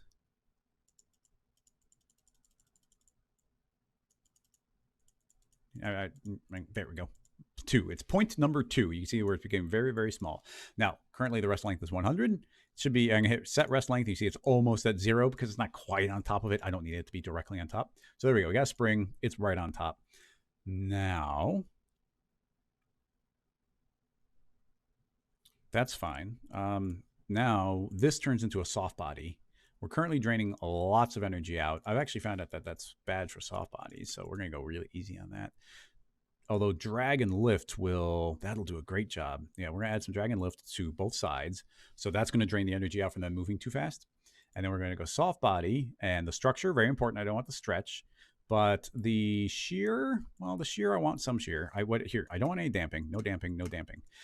Flexion, I want it to be able to bend. Shear, I want it to be able to shear, but not that much. I'm going to set it to 10. And that's about it. So now, I don't know if springs work in a non-editable cloner, but we're going to find out. So Control, Alt, Shift again. Turn on the cloner. And they're soft. There's a lot of soft bodies. So I'm scared to hit play. So I'm going to go frame forward. Oh, that's not bad. So I'm going to hit play. It's running fine. Okay, so you can see they're getting away from the spring quite a bit. So let's see if we can chill that out. Well, I have a very strong wind right now. So let's chill the wind out a little bit. The spring, they're getting away from the spring, so we can, I'm going to crank the stiffness to 11. And that should stop it from getting, okay, that stopped it from getting away too much. And now you see that they're all blowing over. Now, these are soft bodies, all connected to the spring, and the, oh man, I can't believe this is working. And working this fast, too. I mean, I know it's super low polygon, but that's pretty good. So those are all bending. Now, it's incredibly low polygon, and that means that there's not much bend. So a little bit of flexion will actually go a long way. So I'm going to drop that to 1, and that should enable them to bend up more. Even that seems like quite a bit. I'm even going to go easier on the structural so they can stretch. Let's see if that does anything. It's not changing a bunch. Flexion, 0. I'm a little worried, but let's see what happens. These are... Oh, wait, they're not soft body yet. No, I thought they were soft body, but they're not soft body yet. Look, I forgot to turn on soft body. So none of this has been doing anything. These are all the springs are behaving like a hinge. So, okay, now things are going to get bad. So we save it. Made of polygons and lines. It's now a soft body. I hit frame forward. It's still not bad. Still not bad. Structure back up to 100 because that's what we were originally expecting. Hit play. Okay, these are behaving more like a soft body now. You can see something's intersecting or exploding down there, but let's ignore that for now and just see what they're doing. Okay, now you can immediately see where see how they have a little bit more ability to like bend over each other. Now there's a little bit of overlappy turbulence happening, but okay, not bad so far. What do we need to do? We are already doing a lot of drag and lift. I'm going to crank that up to 99.99. Maybe even beyond, honestly, because I really want to be draining energy out from those. I don't want them wafting in the wind because we're going to start getting these feedback loops that could get crazy quickly.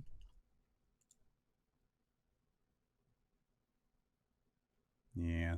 Seems like the more time that goes on, the more they're going to be flailing about.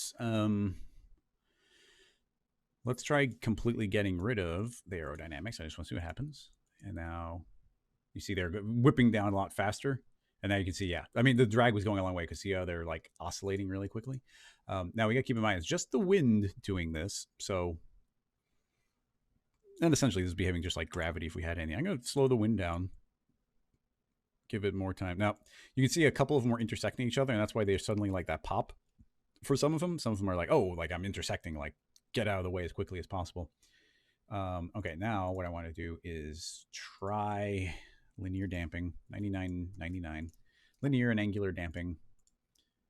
I've seen these behave, these numbers can make some soft bodies behave oddly, but if it drains the energy out, then it could be okay.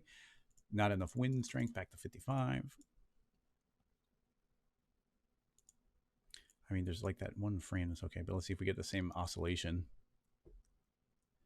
And it didn't really change much. We're doing a lot of energy drain here, and they're still oscillating. Now, usually oscillation is created by strong numbers here, but these are not strong numbers. In fact, I'm going to drop the structural down to 10, which should enable these to bend or stretch a little bit if need be. Not really changing anything. Shear, they can shear a little bit more. Flexion, they can definitely bend more if they want to. You can see they become quite floppy now. Still, wow, they're moving so much. There's so much wiggle on them. So with all that wiggle, let me double check a couple things. First of all, collision noise. Let's get rid of that. No collision noise. I just want to see if that, it'd be amazing if that had a big effect, but I don't think that, yeah, it never is. The springs still have springiness. Now, this isn't about stretching them, so I wonder if I've got it in my head from all the cloth stuff where I'm trying to drape wrinkly cloth over things. In that scenario, damping is very bad, but you know what? Damping is not always bad. So let's see what damping does in this scenario. It should be draining a lot of energy out from all of those. The waviness is still there, but it makes it more subdued for sure. Then let's see. Make this. I'm gonna make the wind. It's on YouTube too. Okay, cool. If it worked, it worked. I don't think you missed anything. All I did was the last thing I did was create a friction, and I cranked the strength up to 100, and it definitely is draining energy out. I'm gonna jump to 500. It's definitely draining a lot of energy out, but something's. I don't like how long that's taking to calculate. Yep, it exploded. It's draining the energy out better, but I mean, it's stopping the oscillations, but it's not stopping the chaos here. It just, there's just a lot going on. So that's not great. Now, we haven't, by doing the spring method, we've introduced a lot of additional variables where we are now saying that this is very flexible. It's very, like I'm gonna put the shear down to 1. So these can really stretch. The structure is even saying they can do that. So you can see that these are going to deform and change shape a lot more. But I think that's instantly going to a point where, yeah, we can't lower too much because now there's, they quickly cease to be scales. So leaving that on 10, leaving flexion on 5,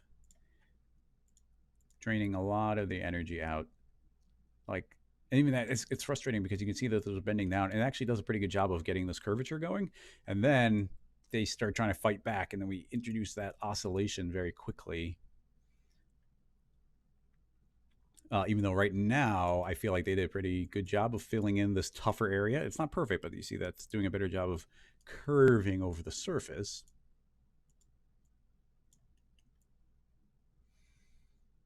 One last major variable I'd like to play with would be changing the density. We found out that the density can have a very large effect on this. I'm going to make it 10 times as, I don't know if we want it to be lighter or heavier. I'm going to make it 10 times as dense. Not helping at all. Nope, not in a visible way. I'm going to make it 1/10 as dense from the start.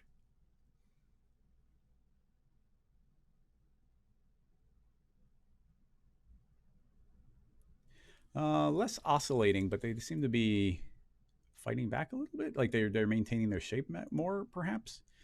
I don't know. It's kind of, half dozen to one. Then there's another thought I had would be, these are all hovering off the surface a little bit. I don't specifically have a problem with that, but if we turn this off, we can go back to the original scale. And as a small alternative, we could say that this will be based on 0.0, and I can scoot this over here. So the spring will be holding it on the corner. I'll create a second spring. And now you see it's on this corner. So now we have two springs. So both of those are holding, I say set rest length. So those are set. So now there's two springs holding the corners on. So they shouldn't be able to twist as much. And it'll be double the calculations for those springs, but I don't think it'll put us in crazy territory. And they'll just, I think it'll make everything a little more stable there. But it's not going to stop the oscillation problem.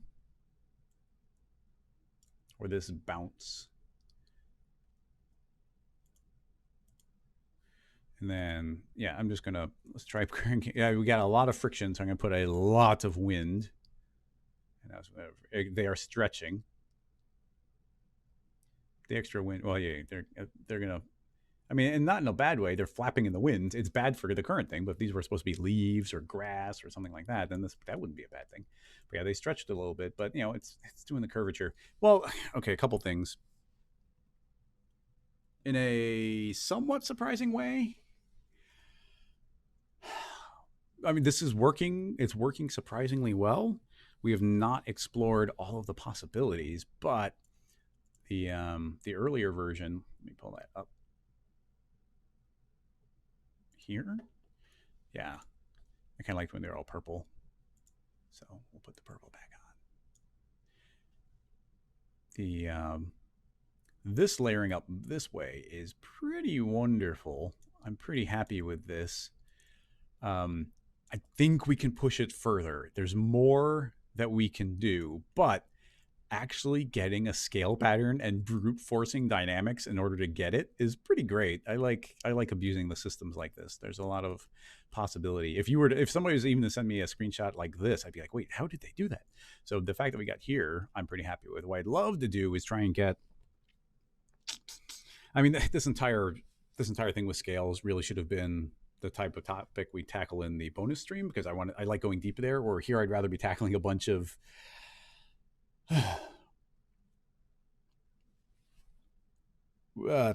smaller questions that we can be a little more confident about.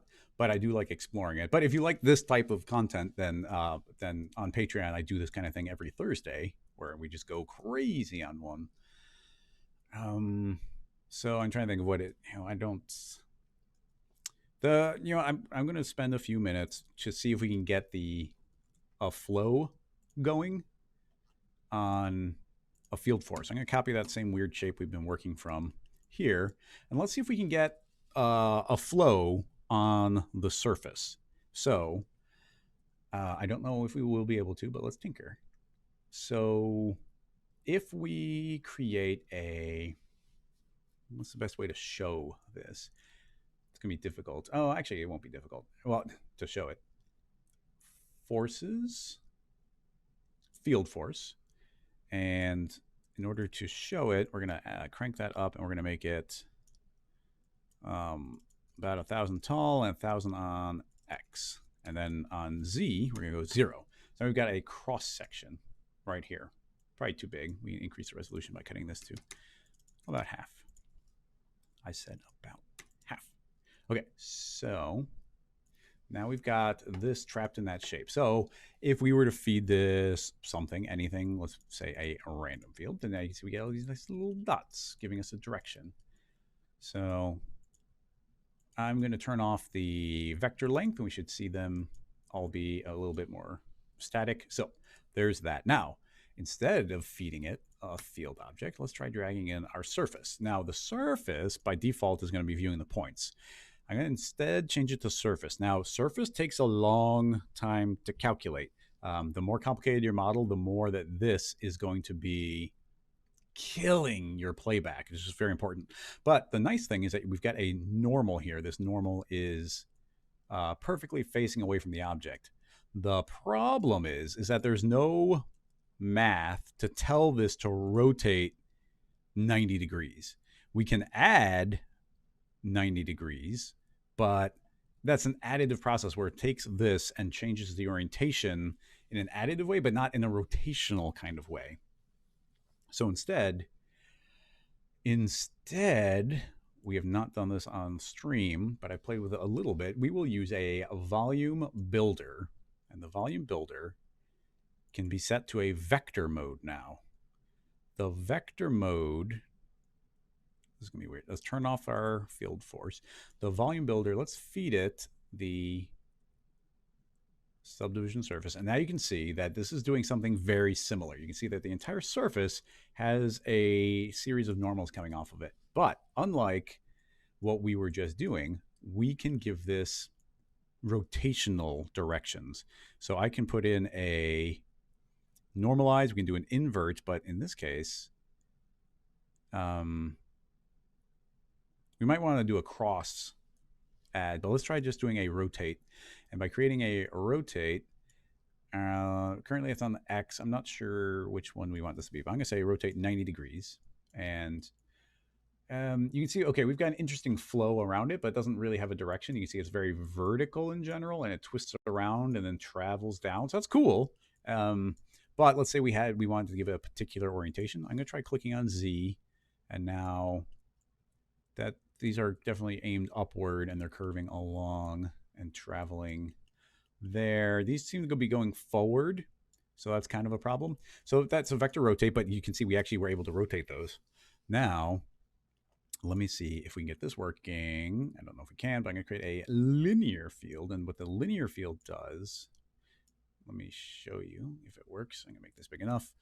In the builder, let's temporarily turn that off and put in the volume, and it's only creating this little one. But you see that this linear field has given us a direction. It's now in the direction of the fall off. So there's currently a bounding box on there. But if we turn on this surface and I set this to match the object below, it's now covering everything. This is now perfectly aiming backwards based on only that orientation. But currently we're combining by doing a normal. We could do an add, but add, this is the way it would look if we did this inside of a field force object, but instead we're in a builder.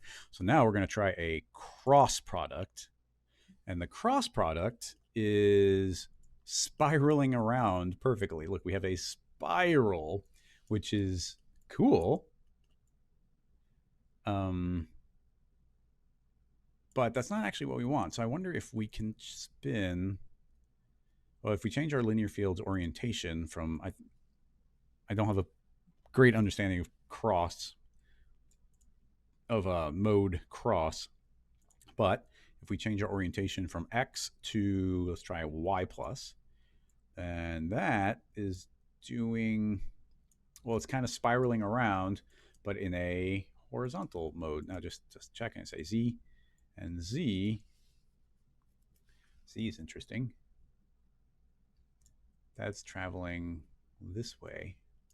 Oh, very strange.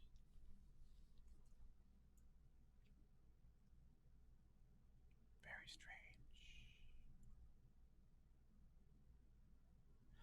Man, there's a lot to play with here. See, this worries me because even though this is kind of what I was aiming for, I guess I was thinking of it maybe slightly wrong, because these are spiraling around, which is great. It's great to have a spiral like this, except that means that like a scale here, I can't tell from the orientation, but like see how these are red and these are green over here? So that means like the green is probably pushing forward and these are pushing backward. We want them all pushing backward, but along the surface.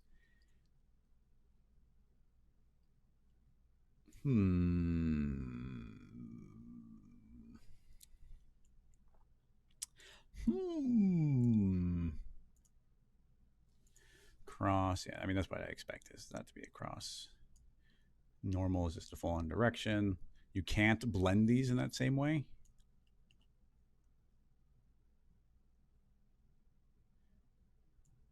And I don't think changing the order changes anything. Actually, it does. It doesn't work then. Oh, wait, this is set to, it might work. It's just set the objects below. So here, that is doing the same effect, yeah. So changing the order doesn't fix anything. Cross product, subtracting So kind of we got this cross product, which does something like that. And then the alternative is doing a rotation. Invert, scale, curls, fun, but that's standalone.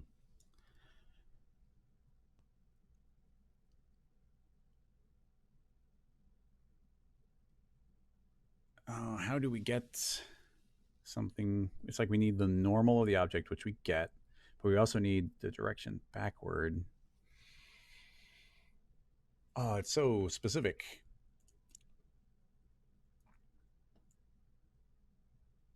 I mean, and you see how we can get this mesh. Well, and then this is kind of, I guess we can do it just for the fun of it. But I'm going to copy this entire thing. Let's group it. Alt G. If we copy this and go into the purple scales, paste it. Currently, we have this wind. I'm going to say don't do any wind. Instead, we've got our new little rig. Now, I'm going to delete. Let's keep our field force, turn that on. And now we feed the volume builder as the field force. And I think we bring it in as, I don't remember which we bring it in as a volume object.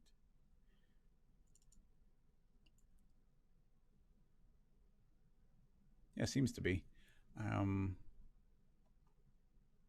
So that's how we actually convert this into something useful. Yeah, we just have a cross section right now, but you'll see if I increase our fall off, you can see that we've got there. Now we've translated the volume builder into a field force, and this is just a cross section of it. But there we go. We have a field force that is now going to be behaving like the wind. We'll crank the power up like the wind was.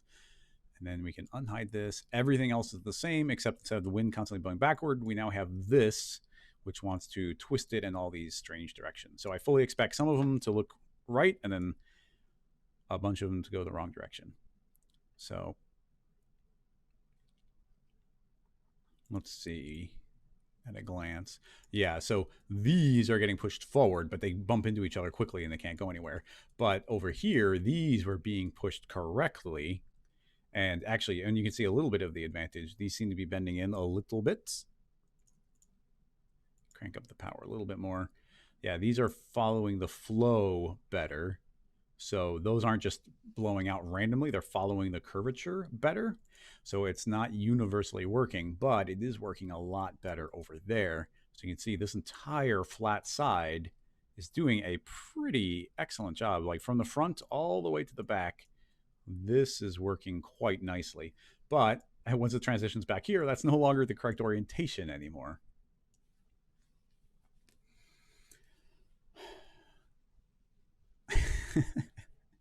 You guys are too much. I'm trying not to read the chat too much because I'm not going to be able to get any progress done.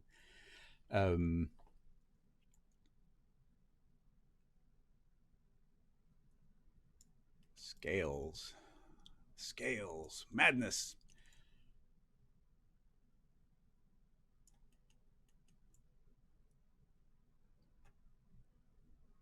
How do we get...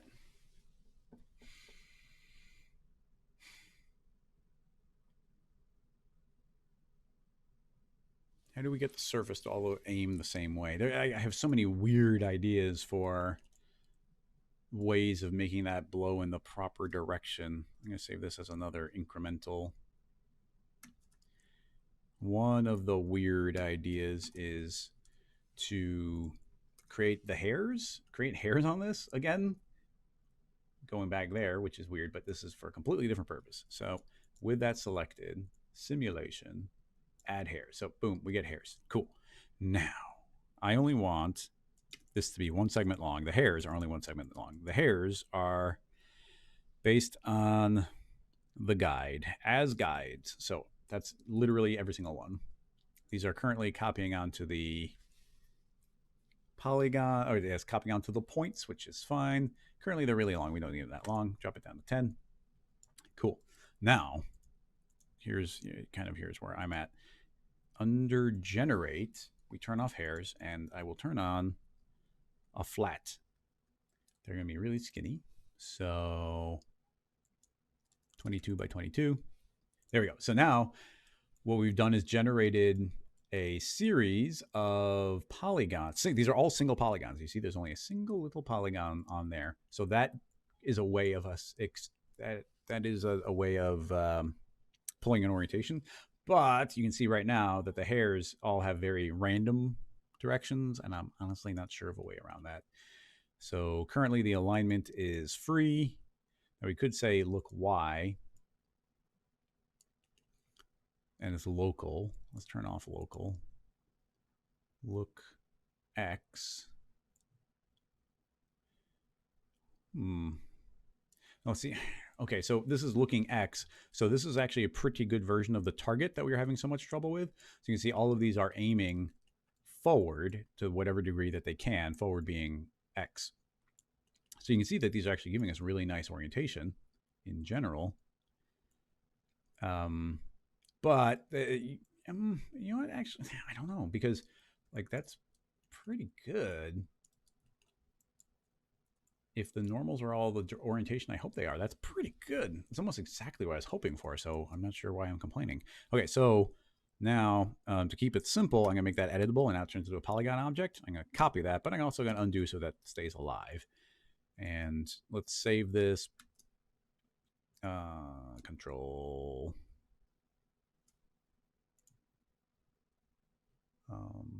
Save project A, yeah. Control Shift S, that's what I hit. Didn't, no, now it pops up. Scales B, scales, hair test. Okay, so now we have these as a way of getting. I'm kind of inclined to actually just drag this over, because if we turn off dynamics, and these are just what they are, if we have play, they don't get affected at all. Cool. So I don't think we need another copy, so I'm going to, let's go back into here, paste the hair. It's going to be broken because it doesn't have an object. Now it does. Hide the scales for a moment. All right, now all of those are back again. We get all these polygons. Now keeping it parametric is good because I could go inside of our material and increase the thickness, and you can see I can actually make these polygons bigger. Excellent. So with those being what they are, those can give us a direction. So surface, this is going to be so weird.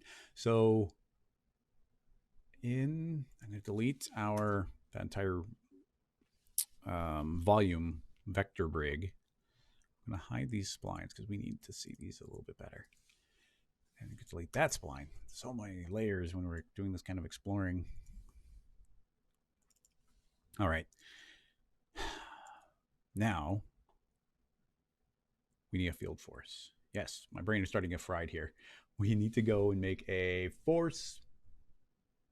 field force, and the field force is going to be fed the hair object as a point object.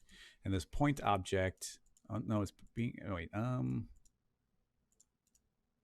now I can change it to be, this is ridiculous. I need to be able to see it better. So I'm going to change this to not display vector, crank up the line density. Okay, cool. So let's move this somewhere visually more useful. So up here, we get these weird little fuzzy sphere fall offs, which is neat, but we're going to change that to not be points, but the surface. Okay, now these are looking at the surface of the hair. Is that correct? It doesn't seem like what I expected. Unless it looks at the front and back. A single polygon? Okay, I need to test. That's too complicated of a scene, so I'm going to open up a new file. Field force. Create a single polygon, or just a flat polygon here. Set it to 1 by 1, so it's a single poly. Field force, make it editable. Put this into the field force, display, crank it, turn off vector. Okay, so this is what we were getting in the other one. We're getting all these little points. And instead, we grabbed it and we said, you're not a point, you're a surface. And then this happens. Okay, so it's not just restrict effect. Inside, outside, inside and outside, none. Clip the shape? No. What I was hoping is that we just get some normals shooting off of it.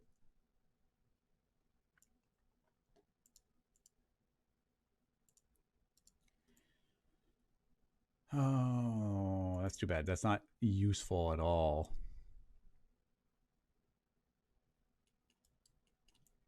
If it's giving this kind of, if it's returning this way, the entire reason to pursue that was to get that working.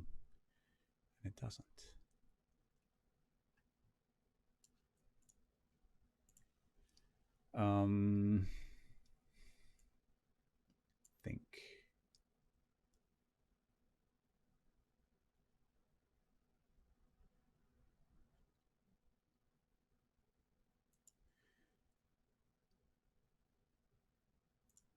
Think.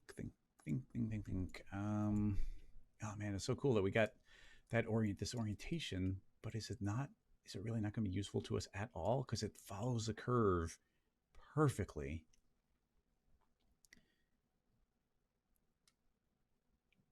There's the weird extract normals.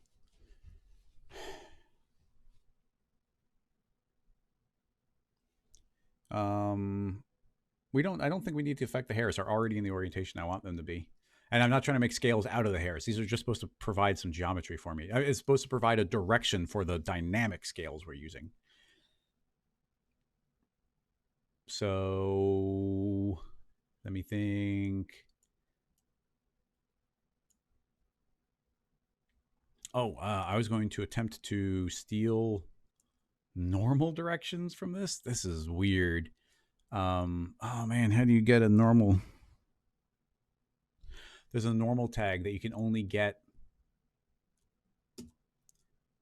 through a very goofy process, which was like some sort of exporting as an FBX and then bringing it back in again. Everybody keeps saying target effector. I'm not sure you know what I'm trying to do here.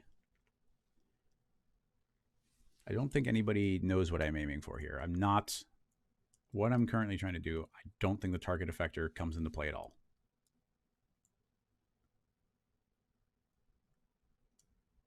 What I'm trying to do is get a field force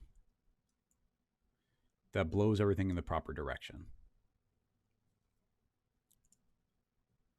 These are the proper direction, but the field force won't acknowledge them as a direction.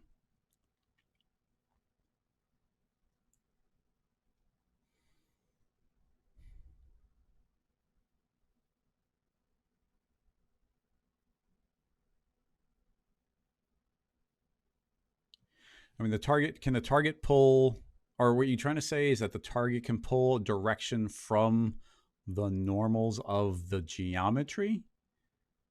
If that's what you're saying, then maybe the target effector could be relevant.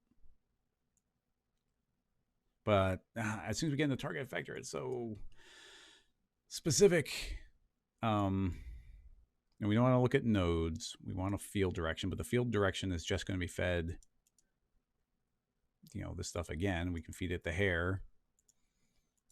And then we go to the surface, and that doesn't give us the correct orientation. So these hairs don't give us a flow at all.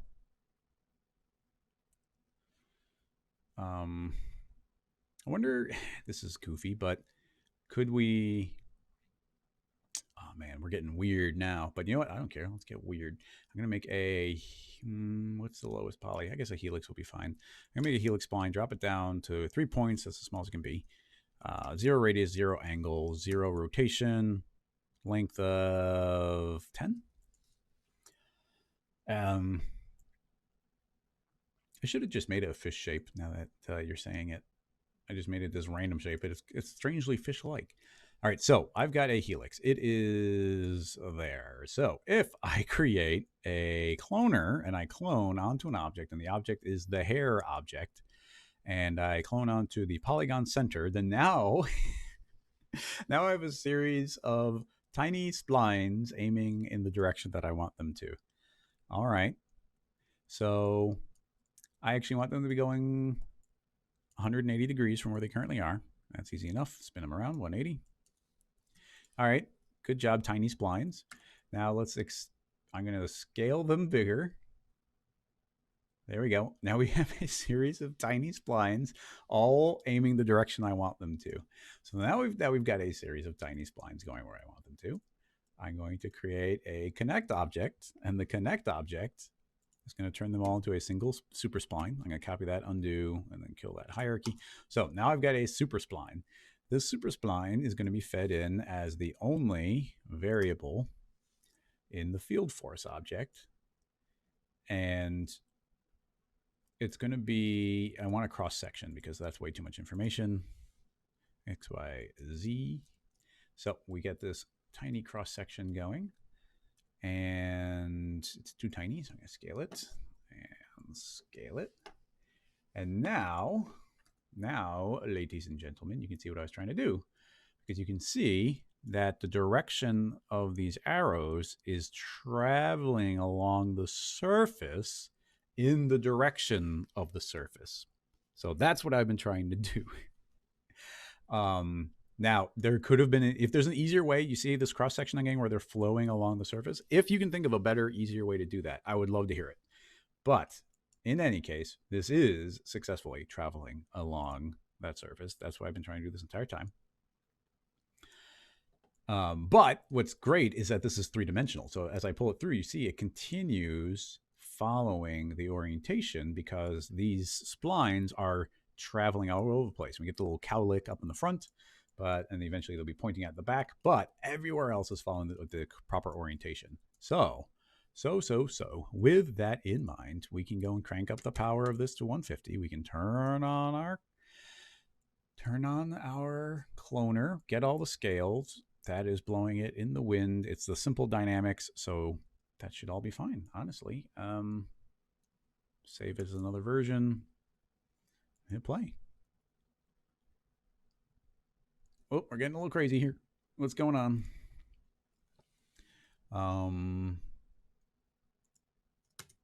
Go away target. That's not doing anything. Those are cloning. That's scaling. This is giving color.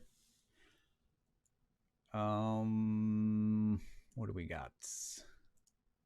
I mean, the entire thing might be backwards.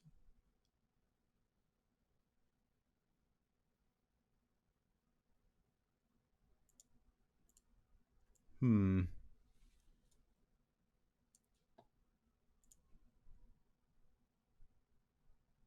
little bit hard to tell. So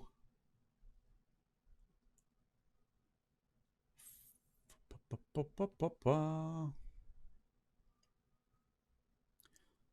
visually looks correct. I mean, which is the orientation here? I can always just go in here and say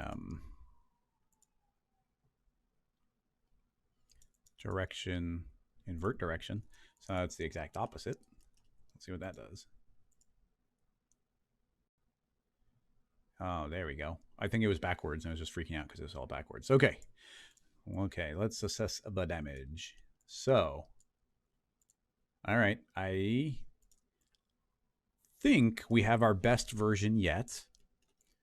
This completely absurd rig. This isn't blowing in quite as much as I want it to. Let me look at this field force from a different point of view. We'll make it flat on Y, and we'll add some width so we get a vertical cross section. And yeah, I mean, it seems right. You can see that curves in. Maybe, well, I mean, maybe the wind isn't strong enough. Maybe we need this to tilt in more. I'm not sure. Let me try something. If we grab this and say, if these are all oriented in the same way, which I kind of hope they are. Yeah, okay, so you can see I can make these all pull out, and they're perfect hairs. Oh, the orientation is so good. Okay, so they all rotate out, but I'm going to say, actually, I don't want to rotate in. So we're going to try and, like, they're forced back in their correct direction, but they also are really getting pushed into the surface a little bit. I would also love if we can make this, feed that directly into the field force. So I'm going to see if I can override that. Wink. And let's see what our cross section is doing. It's a little bit weird. What is our cross section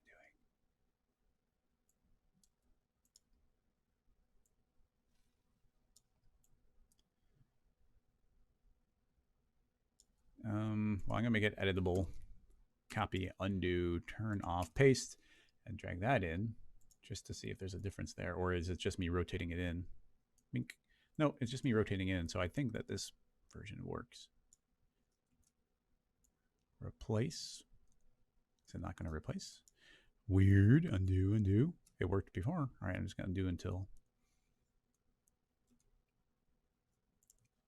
Yeah, that's the connect. These are in there. So I don't know if this will work, but let's try. All right, that's the only wind going. They are blowing backward. Maybe crank up the strength a little bit more. But, okay, well, I think the theory, they're getting a little bit of weirdness here, so maybe we're tilting in too much. But you can see that these are definitely pointed in more. But let's just, let's investigate. Yeah. Interesting. I mean, I feel like the curve's being followed better, but then at the same time, I feel like they're not pinching in quite as much. I'd kind of think it'd be the opposite. I think they'd be pinching in better. I'm going to crank up the strength more, so it's even stronger. Really getting forced back into their position. I guess, I mean, I don't know, because here's the current thought. Maybe, I mean, that's still pretty good. But the current thought is, oh, and then I wasn't even talking about it, but look, here's the advantage of what we're doing. If I spin over to this other side, these are good too. That's what we've been trying to do this whole time, is trying to get the orientation working everywhere, and it's doing a pretty good job of it. So with all these oriented correctly, you can see that it's kind of, I mean, it's not perfect everywhere, but I think that's mostly distribution of scales. But you can see wherever the scales are, they are getting the correct orientation. They are blowing the correct direction.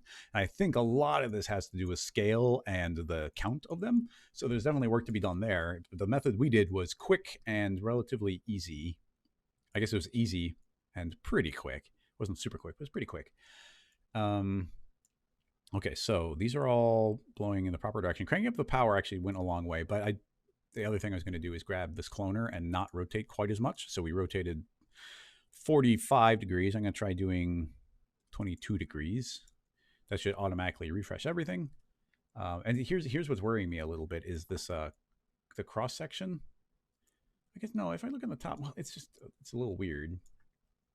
As moving this field force doesn't do anything. So as you see, as I move just the field force, it should be refreshing as it passes through. And you can see that the like, why do we get this little? We get some of these floaters out in weird positions. But I think just this series of splines might be combining in some interesting ways. Just something to keep in mind.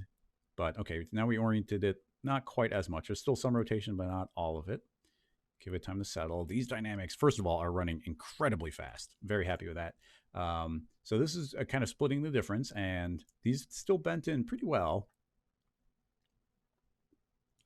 I wonder if there's even something to be said for doing like a 2-stage one, or yeah, it's not a bad idea. So here's a thought right now. If I make this field force be fed, we don't need this anymore because we got a clean setup. If we tell this to do the just point in the proper direction, so this is the very clean version, and you see here it doesn't freak out. It actually can generate these almost everywhere. So if I do this, it's not going to get in the crevices very well, but it's going to push everything generally in the correct direction. All right. So that's kind of like, that's one field force. And then if that field force did its thing, then we can, I'm just going to make a second field force. We can totally do that. And we'll feed into that one the subdivision surface and turn that onto surface. Now we got to be careful because, like I said, these calculate very slowly. But if we turn on surface and we start giving it a radius, and you can now see there's a cross section. So once again, let's do a different cross section. 0, 500. There we go. Now you can see that we've got these, and they're all pointing outward, I think pushing away. So we just go to the object and we go to direction and invert that direction. So now we've got one field force that was pulling them in the general direction. And now I've got a second field force, and now I'm just going to turn one off and turn the other on. And this should, now they're already in that spot. And now I'm saying, now just push it into the surface as hard as you can. Whoa. Maybe they weren't backwards, or maybe it's correct. I'm not sure. Let's uninvert. Maybe they was, I'm not sure. I don't know the intuitive color, so maybe we did want them pushing. If I play, I just want to see if it feels better. Weird, but well, no, I don't know. I can't tell if it's working or not. I'm just gonna turn both of them on. So like one is pushing backward and the other is pushing flat down. And let's see kind of what we get. And then I'm gonna invert the direction and see if it looks better or worse. And this was just a theory. Maybe it's not as good.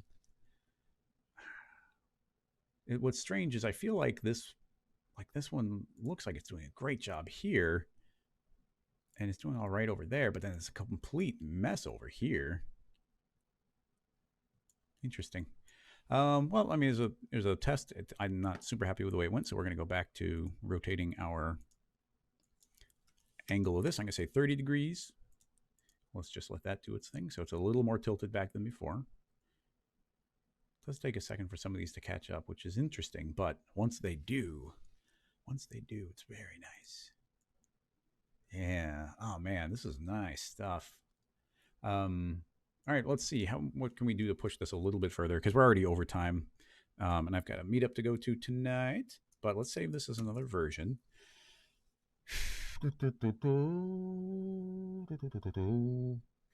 No, I'm very acutely aware of the time. I'm just having fun, so we're still going. Okay, so just as a way of trying to improve this a little bit, I'm going to create smaller scales.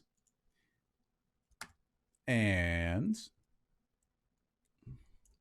yeah, we're going to create smaller scale. I'm just going to, well, start out by just creating smaller scales because it seems like overall they were bigger than they needed to be. So let's hit play and see what we get. That goes quite quickly. Yeah, the smaller scales are going to fold in on each other a lot better. So you can see they're filling up that space. And I mean, essentially there's a minimal amount of scales that we could in theory need. And then, you know, the main thing being is as we design the individual scale, and if I should be able to interactively scale this down. Yeah, if we, you know, there's a certain point where just based on the mesh that we're running along, it's going to fill in the space. And I mean, I don't think we want any more than that. And then some of the idea would go to making more scale. I mean, I guess that's one thing to consider. And based on that, I wonder if we don't need all that scaling up on the top, which I think is this one. Although it doesn't, maybe I already had it off because it's not doing anything that I can see. But then we could double the number of scales. Like we need twice as many lines and twice as many scales. Of course, that will take twice as long to dynamically calculate. So, but shrinking, you know, is going to increase that resolution. But depending on the, and let's also visually hide this hair, which, you know, it's been super useful. That did do something for us. But yeah, these scales are pretty good. Well, of course, once we rotate to an angle that's too far, but you just see that we didn't have a loop here. There was no cut there, so it didn't know what to do with it. So there was no subdivision there. Interesting.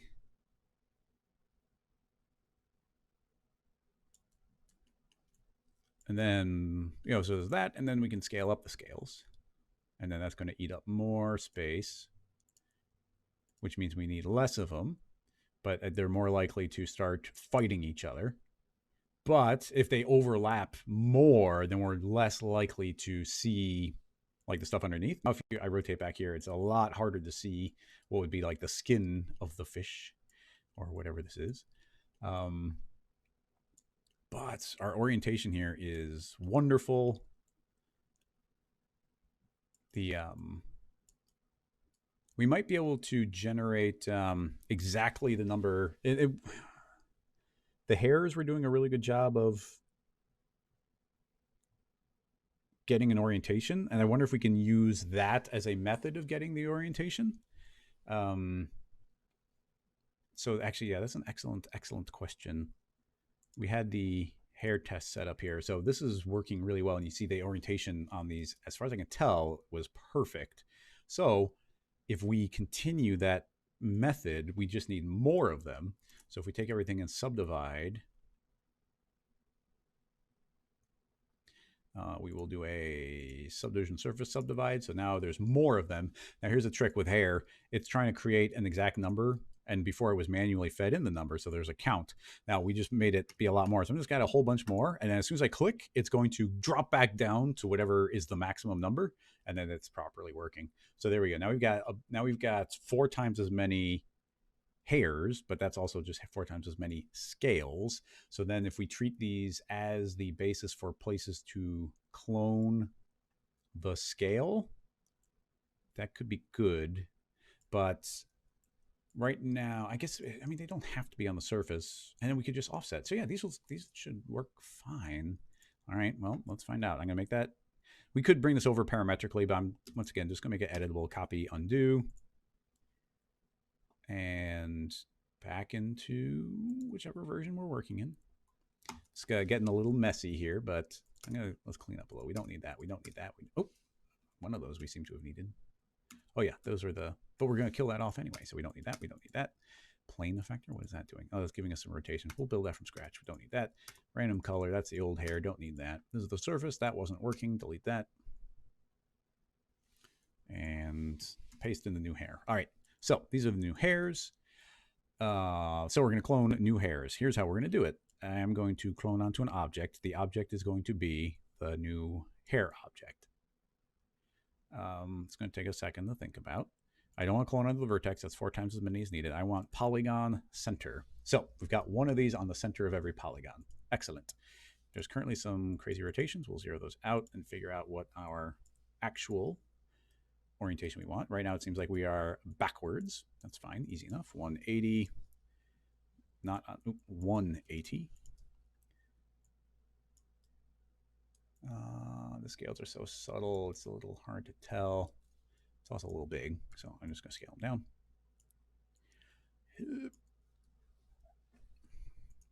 And you know what, right now, I think we can set this to multi-instance. This should be incredibly fast then. All right, so this is just for me orienting. Okay, yeah, we now have the correct rotation. Well, to start out, and then I can grab transform, and let's see if we can. No, so you see we can't. Oh, okay. If I do twist to 180 a little bit, we can get our alternating scales.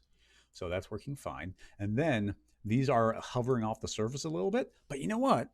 I was going to say that we need to just do a little offset here, which we could super easily do on Y. And I could push them back on the surface. But you know what? Them hovering off the surface a little bit could go a really long way to making it so that they can fold down more, because they're trying to collide with the surface. So given that extra room, they might be able to lie down flat a lot better.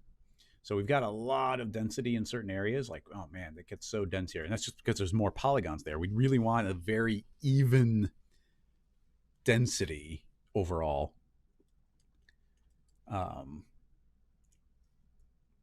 Yeah, I think we want a very, very even density. But that's okay for now. So these are all dynamic. Let's turn off. There's a lot more of them, so it will take longer, but we'll go back to instance mode. And this field force is still taking on, oh, I deleted the old hair, but you know what, that's fine. We'll just clone onto, I mean, it was working nicely. I went kind of on a rampage and deleted it all, but I think we can take that hair and clone onto it. So cloner, clone onto that hair. There'll be more of them.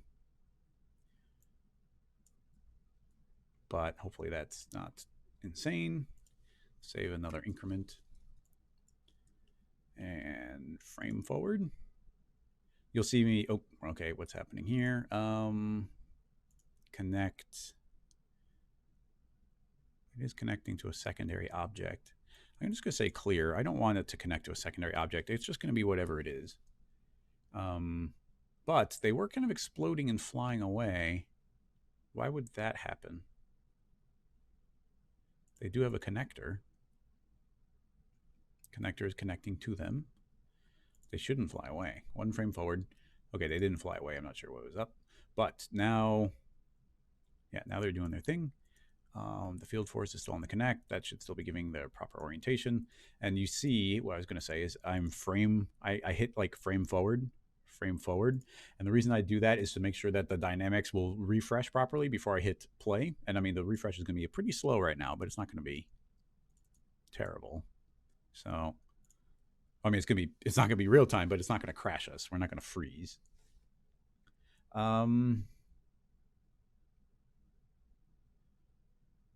There doesn't really seem to be much force happening right now. There's plenty of force in here, and we've got that connect. I'm wondering if we... I like the mesh that we got here. Easy enough to get again. I'm going to undo, get back to this, copy that one. And that's when we had fewer of those hairs to get the direction. Copy, undo, back into the new one, paste. This will be direction. And that is what our cloner is referencing. So there should be a lot less of those. Now this connector, okay, I mean, before the connector was on the surface, which makes it ignore it, which honestly, I guess maybe that's fine. I would think turning off would be fine. Although everything, well, it's working better now. It's moving. It wasn't moving a second ago. I'm going to undo and let's clear this out. I want to see if it can still run. Because now I do want it to be able to collide with that surface if it wants to. Still working fine. It looks like it was just the hairs. Too many hairs were being cloned on every single one of them. It didn't know what to do with that. So let's see what we get.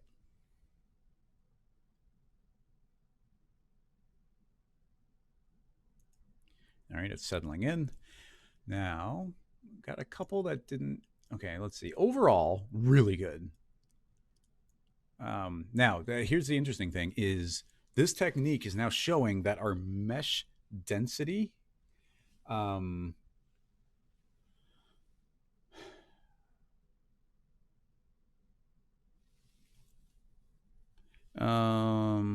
sorry, I'm crossing thoughts, but I just looked. Spatten, you're saying to bevel, are you saying the bevel like the fish's points so that there's more in between points so we get less of a grid pattern? I'm just curious what you're referencing. Unless you're talking to someone else. If we were on a cylinder or something simple, this would be a lot easier. I'm trying to do the hard mode because nobody's just putting scales on a cylinder. You're putting scales on a mesh. Now, having said everything, well, okay, so this is still not perfect, but you can now see that we're getting wonderful curvature up here on the top. There's a lot more scales here because our mesh density is a lot heavier here, but regardless of that, they are still very nicely overlapping each other. Over here, it's getting a little busy, but it was already busy before we hit play. So once again, mesh density there. It's just such a dense mesh that it can't go anywhere. There's too many copies in the same place. Where the mesh density is a lot more even, I think we're getting a lot cleaner of a result. They're alternating wonderfully. They're overlapping. And it's working on the entire mesh. So at this point, I feel like we've got a really, really solid technique. And the only thing, first of all, we've got some interesting pole issues here, but I think you'll observe. Hang on, I got an alarm going.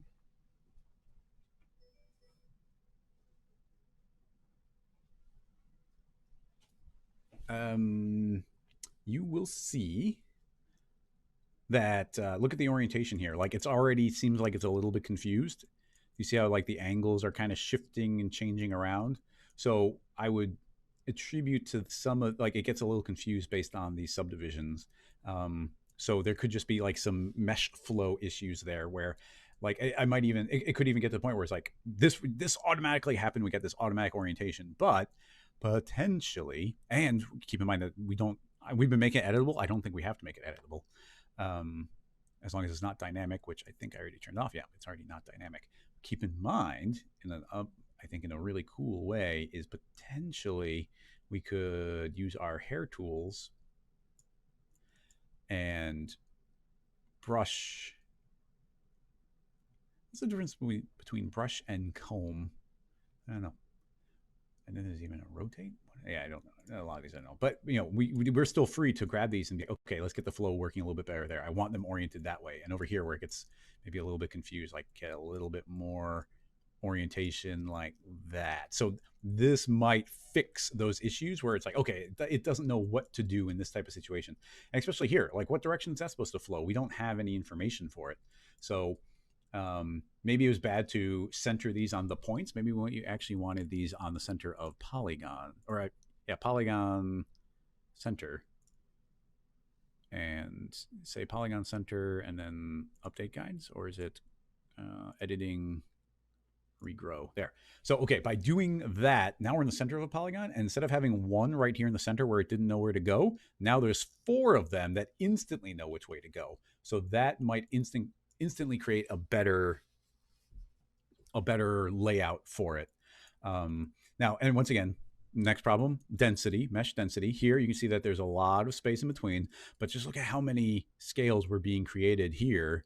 And this is not the subdivided one. You can see there's so many. So the mesh density is having the biggest problem. So a very clean mesh would be the solution to these ones that are pinching up. So I think painting the ones we just did, a little bit of cleanup, changing to polygon center would have cleaned up this front. We'll tinker with that. I mean, I guarantee you, I had different plans, but I guarantee tomorrow in the bonus stream, we're going to be playing with this more, trying to really nail the technique down and maybe get a real tutorial out of it.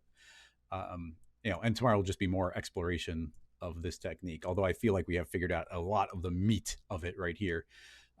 Now, if we were to just bring this, because this is going to cover up the mesh, I feel like you want the fishy pattern where it's like alternating every other one, even though this isn't actually alternating. It's just all in the same line.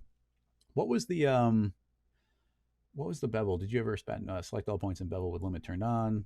Oh yeah. So, okay. You were saying what I thought. So it was in regards to this. So yeah, it's kind of using the technique I was talking about last week. That Spaten is talking about here, but I do think it's a neat idea, so I'll mention it. So if we just take our mesh and we go over here, you see we've got this, this overall poly count. This is going to help with the evening out of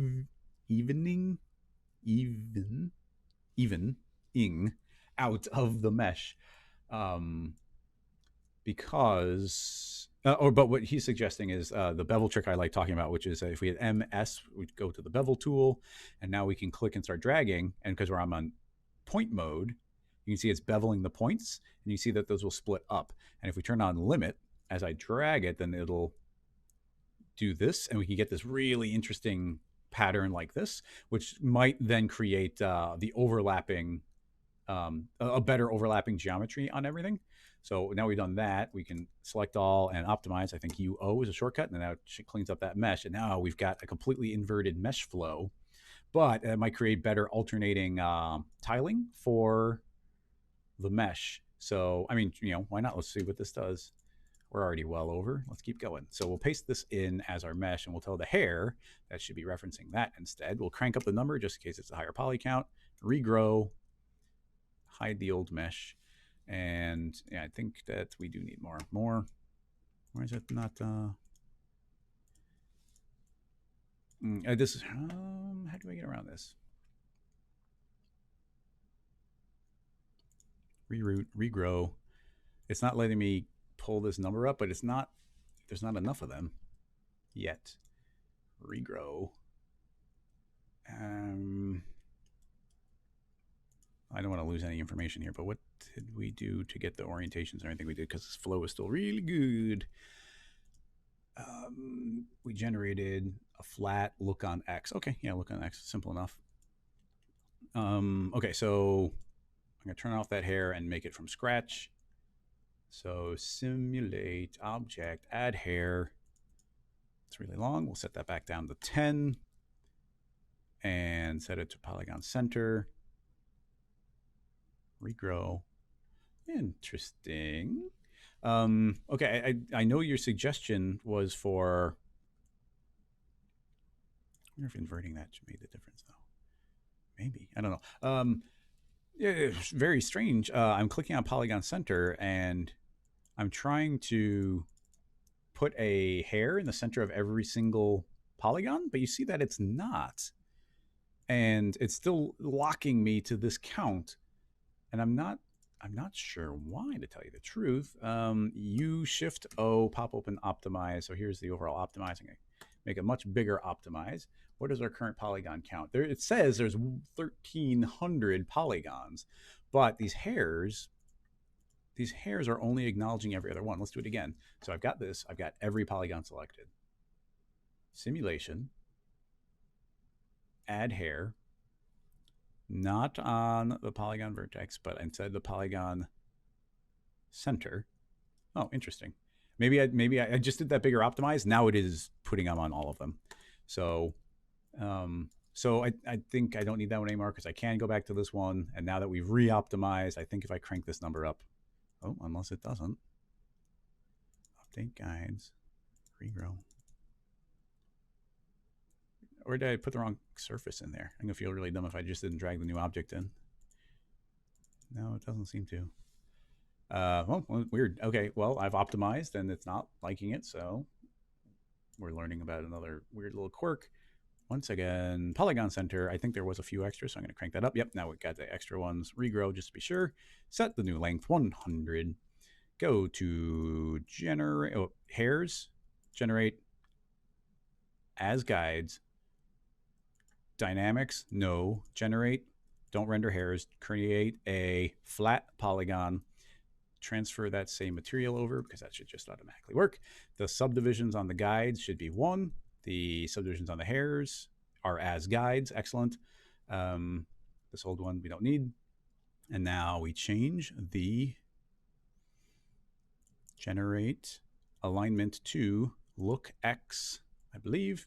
Yep, so we get that nice flow. We still got this one here that, yeah, I feel like this might confuse it here. It doesn't know what the correct orientation is, but well, just for fun, let's grab our brush. I'm going to middle mouse button click just to scale it down a little bit. We'll tilt that one in the distinct orientation. Click to scale it back up again. Actually, I think this is a little bit better than before, but I'll just tilt a little bit. This flow seems all right, but I'll just tilt a little bit. Tilt it a little bit. I'm not feeling tilted. These are crossing each other a little bit, but I'm not even sure what orientation. I'll just let those do what they want to do. Yeah, these pinches get a little bit weird. But anyway, this should be, oh, but no, is this more subdivided? I think it does, might double the poly count. So this is supposed to be our orientation mesh, but we know that it didn't like the doubled up mesh. But anyway, that created a new flow. So that would give us a new direction 2. And then we need the new mesh in which to clone. Actually, I guess we could use the direction from the previous one because, you know, the direction didn't change. What we do want is this nice new mesh. Let's grab the optimized one from the hair test. Back here, paste, clone, object hair, bloop. So now this one is not subdivided as much. The last one was subdivided double the amount. So why don't we do that? U Shift S, smooth subdivision, turn on. Boom, double poly count. This one can still be the collider body. That's fine. I don't need the subdivisions on this high poly version. We'll hide this scale clone surface. And then direction 2, I don't think we need that one. I'll hide it. We'll just keep direction 1. Hair, I think that's the old mesh. So we're going to keep the old orientation. We're cloning new polygons. Rewind all the way. It's going to look a little weird in the beginning. Ooh, it's going to look really weird. Look at that.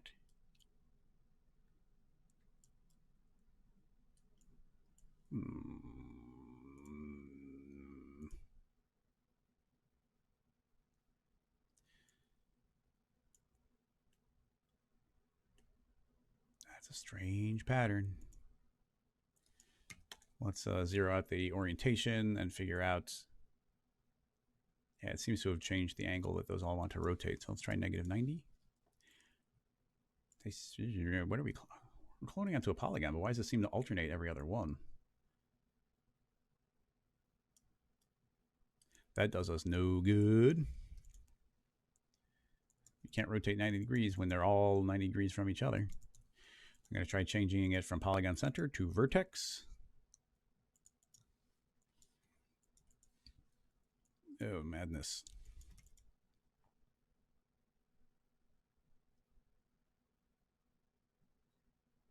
How did we... Oh, I was cloning onto the hairs before, not the surface. So I do need the... Oh, direction 2. That's our new one, right? I don't remember, so I'm just going to go back here, make the hair editable. Call it direction 2. Copy, undo. Okay, sorry. Sorry, that makes sense.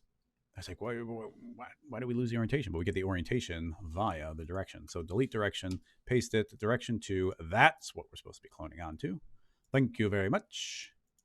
Polygon center. And we lost our orientation, but I think it was 194. Yeah, so they start alternating. That's the higher. Oh, yeah, but this is... if we're going to subdivide to create the hairs, that'd have to be in the other one. So this is not as many hairs. That's fine. I'm going to continue. T for scale. Scale these up a little bit just because I think they're going to be a little bit smaller overall. The direction has still got the same field forces, but now they're alternating in a more interesting way. We still have the same orientation. I feel confident in hitting play. That's interesting. Every other one didn't seem to want to move. Oh, that is interesting.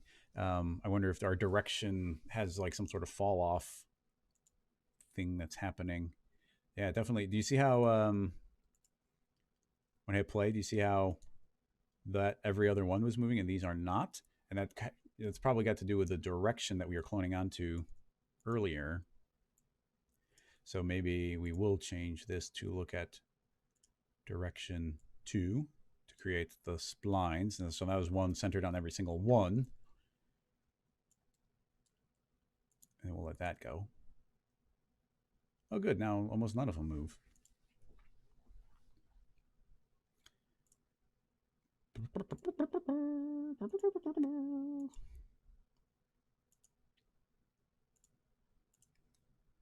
So long curve. Give it full power. That might actually... It's going to be funny if that works. Oh, I can't believe I was forgetting that. Oh, I forgot that splines have an offset, that they're offset where they fall off as they go. So even earlier where it seemed like they weren't going everywhere, do you see how like it's really inconsistent here? And as I crank it up, as soon as we go beyond the point, it's like, oh, now it turns on and they all suddenly are here at full power, which is good. That just makes everything better. So now we don't need this to be nearly as strong. I can drop that way down back to 55 and then hit play. And now every single one of them is being affected perfectly. And oh, they're pulling the direction perfectly. Oh my God, look at that. It's so good. Okay, so they're a little small because we didn't have twice as many. So I'll scale them up a little bit more. And now we'll let them go. It should be nice and quick. Boom. Oh, look at these. Look how smooth that is. That's amazing. Yeah, look at that. Our mesh density is our big problem now. We've got the direction, we've got the flow, we've got the offsetting scales. By the way, thank you, Spaten, for that suggestion. I mean, what I was actually earlier going to be like, why don't I put a null in and alternate every other scale so we get every other one? But by inverting the mesh like that, we're instantly getting the offset scales. So the tricky part here would just be getting really good mesh flow. And then if you have good mesh flow, you're going to be able to get the scales. I'm trying to think of where to push this first. I mean, there's more to explore. I want to simplify the process, explore it more tomorrow. But as far as like what we've kind of covered today, I'm trying to think if there's anything I want to push further. I mean, I kind of would like to have twice as many of these just to make them look nice. I'm gonna try scaling them up, and then yeah, we will make a second. We'll subdivide it more just so we can see the increased resolution because this is now working so nicely. But let the wind blow them down. Field forces for the wind. Now they're overlapping pretty well. The smaller scale, the more that these gaps will be filled in. And also keep in mind, if we took this purple material and threw it on the mesh, it's going to be really hard to tell that we're seeing through to the mesh. Yeah, you see it just instantly disappears. So like those little gaps, not something I'm worried about. But getting these scales all perfectly overlapping, Very nice. Very nice.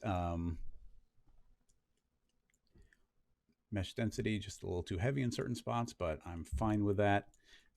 Just because we're still working with this weird mesh. I'm going to go back over here. We will create twice as many hairs by subdividing this thing. U, Shift S, smooth subdivision, yes. Twice as many, back to the hairs. Guides, add a 0 or 2. That's going to crank it up. Now we get more, regrow them. There we go, perfectly following the flow. Is there any place it'll be confused? Even here, that looks pretty good. Maybe the couple front scales will be a little bit confused. But, you know, if you have to fix a few scales, then, you know, that's on you. The technique, if it's not 100 million% perfect, I'm not gonna flip out on that. So very even distribution here. Make that editable. Copy, undo,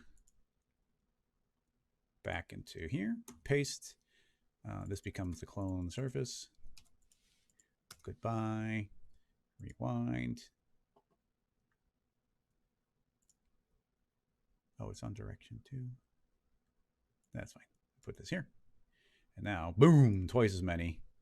I'm sorry, 4 times as many, which means these are way too big.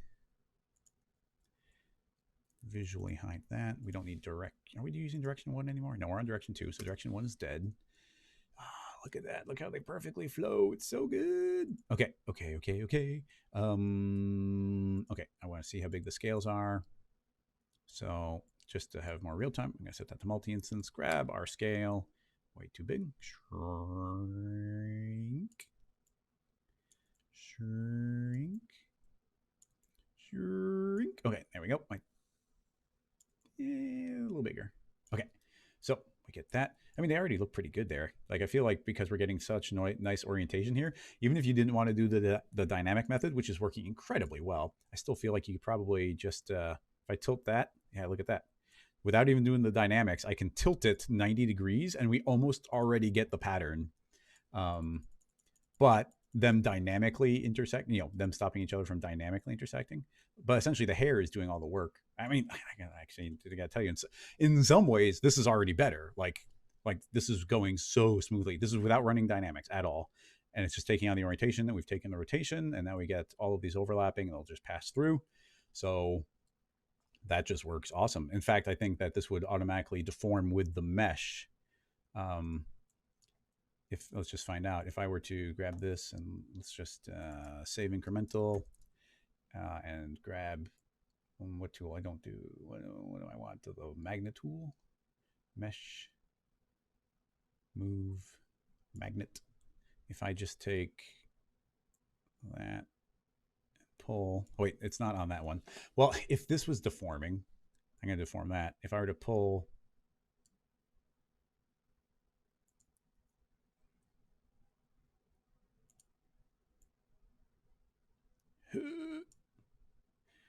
I mean, I'm cloning onto it, so I might not like it too much, but oh, these are individual little pockets, so that's dangerous.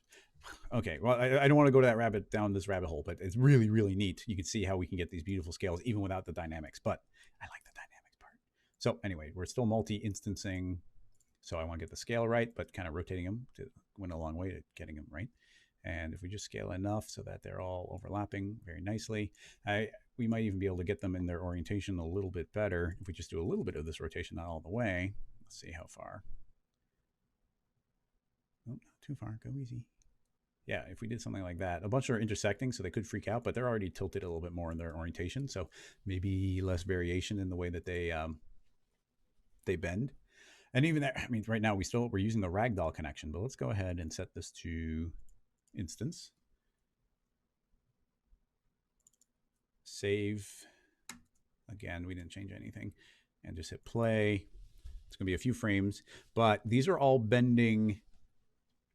Yeah, you can definitely see there's some calculation time. But hey, if you're just doing this to generate the mesh, these are all bending. And what's great here is they're not going to intersect. That's the point of this. If you do the purely cloner-based way, they're going to intersect. If you do it this way, they're going to be like, oh, wait, there's too many here. They're not going to intersect. So even just, I just let go a few frames, not very much. They calculate for 8 frames here. And now you can see that we get, you know, these will bunch up nicely, where before they'll just pass through each other, and now they won't. So making them dynamic I don't feel like there's that much of an additional cost. And now we have them properly overlaid.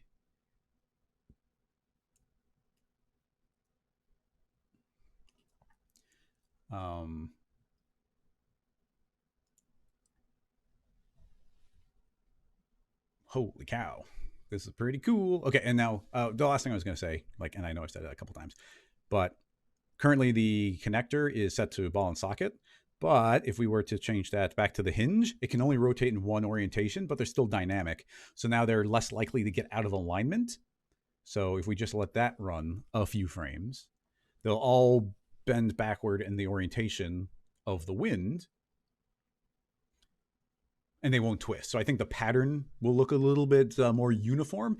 I guess it's a trade-off where the pattern will look more uniform, but they'll do less of a good job of filling in the gaps. Very quickly, it gets to like its final position there, all based on all the collisions. And now, yeah, and now I just like look how clean this pattern is. You can like it's just catching the highlights in such a smooth flow. It's quite nice. All right, Jess, it was a crazy question, but we kept up with it and we figured it out. And I got to tell you, I don't know. Well, I mean, maybe, but as far as I know, nobody's gotten scales working this well in Cinema 4D. So I definitely feel a tutorial coming on for here because I've been asked the scale question every year since the beginning. Oh, look at the way they pinch in here. Look at that. So good. Hang on.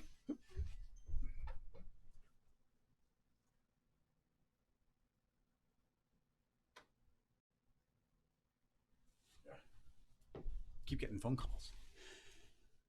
I've been asked a scale question for years, and there's never been an answer. Like literally, never ever been an answer. So we just went down so many paths until it was like, wait a minute, this might be good. And look at what we got. If we just, and I mean, this is a completely arbitrary mesh, and the only thing we found out about making an arbitrary mesh here is, I mean, I don't want to get let's be calm because keep in mind that I just said like, yes, I want everything to face on X, and it figured itself out from there. Now, it just means that all these scales want to point in general in a particular direction. And if this was supposed to be like flowing up a tree and traveling different angles and whatnot, we might have to build that differently. But I do think proper combinations of perhaps the target effector and more field forces and orientations, I think they could be figured out. But now just the idea of essentially the limitation right now is you want to have a nice mesh flow and you want to have very even distributions of your polygons. We are pretty good in a lot of areas, and then you can see where it pinches that it gets pinched up. I mean, and it doesn't even look bad. Like these scales just kind of stick up a little bit more, but they're still being scales. Oh man, the way they're catching highlights, this would render so nicely. All right, I think we plow. I was ready to give up on this so many times, and then it suddenly started working. Oh, look at that! We finally did it. We did it. We did it, everybody. Thanks everyone who's in the chat. Who was, first of all, Jess, thanks for the question.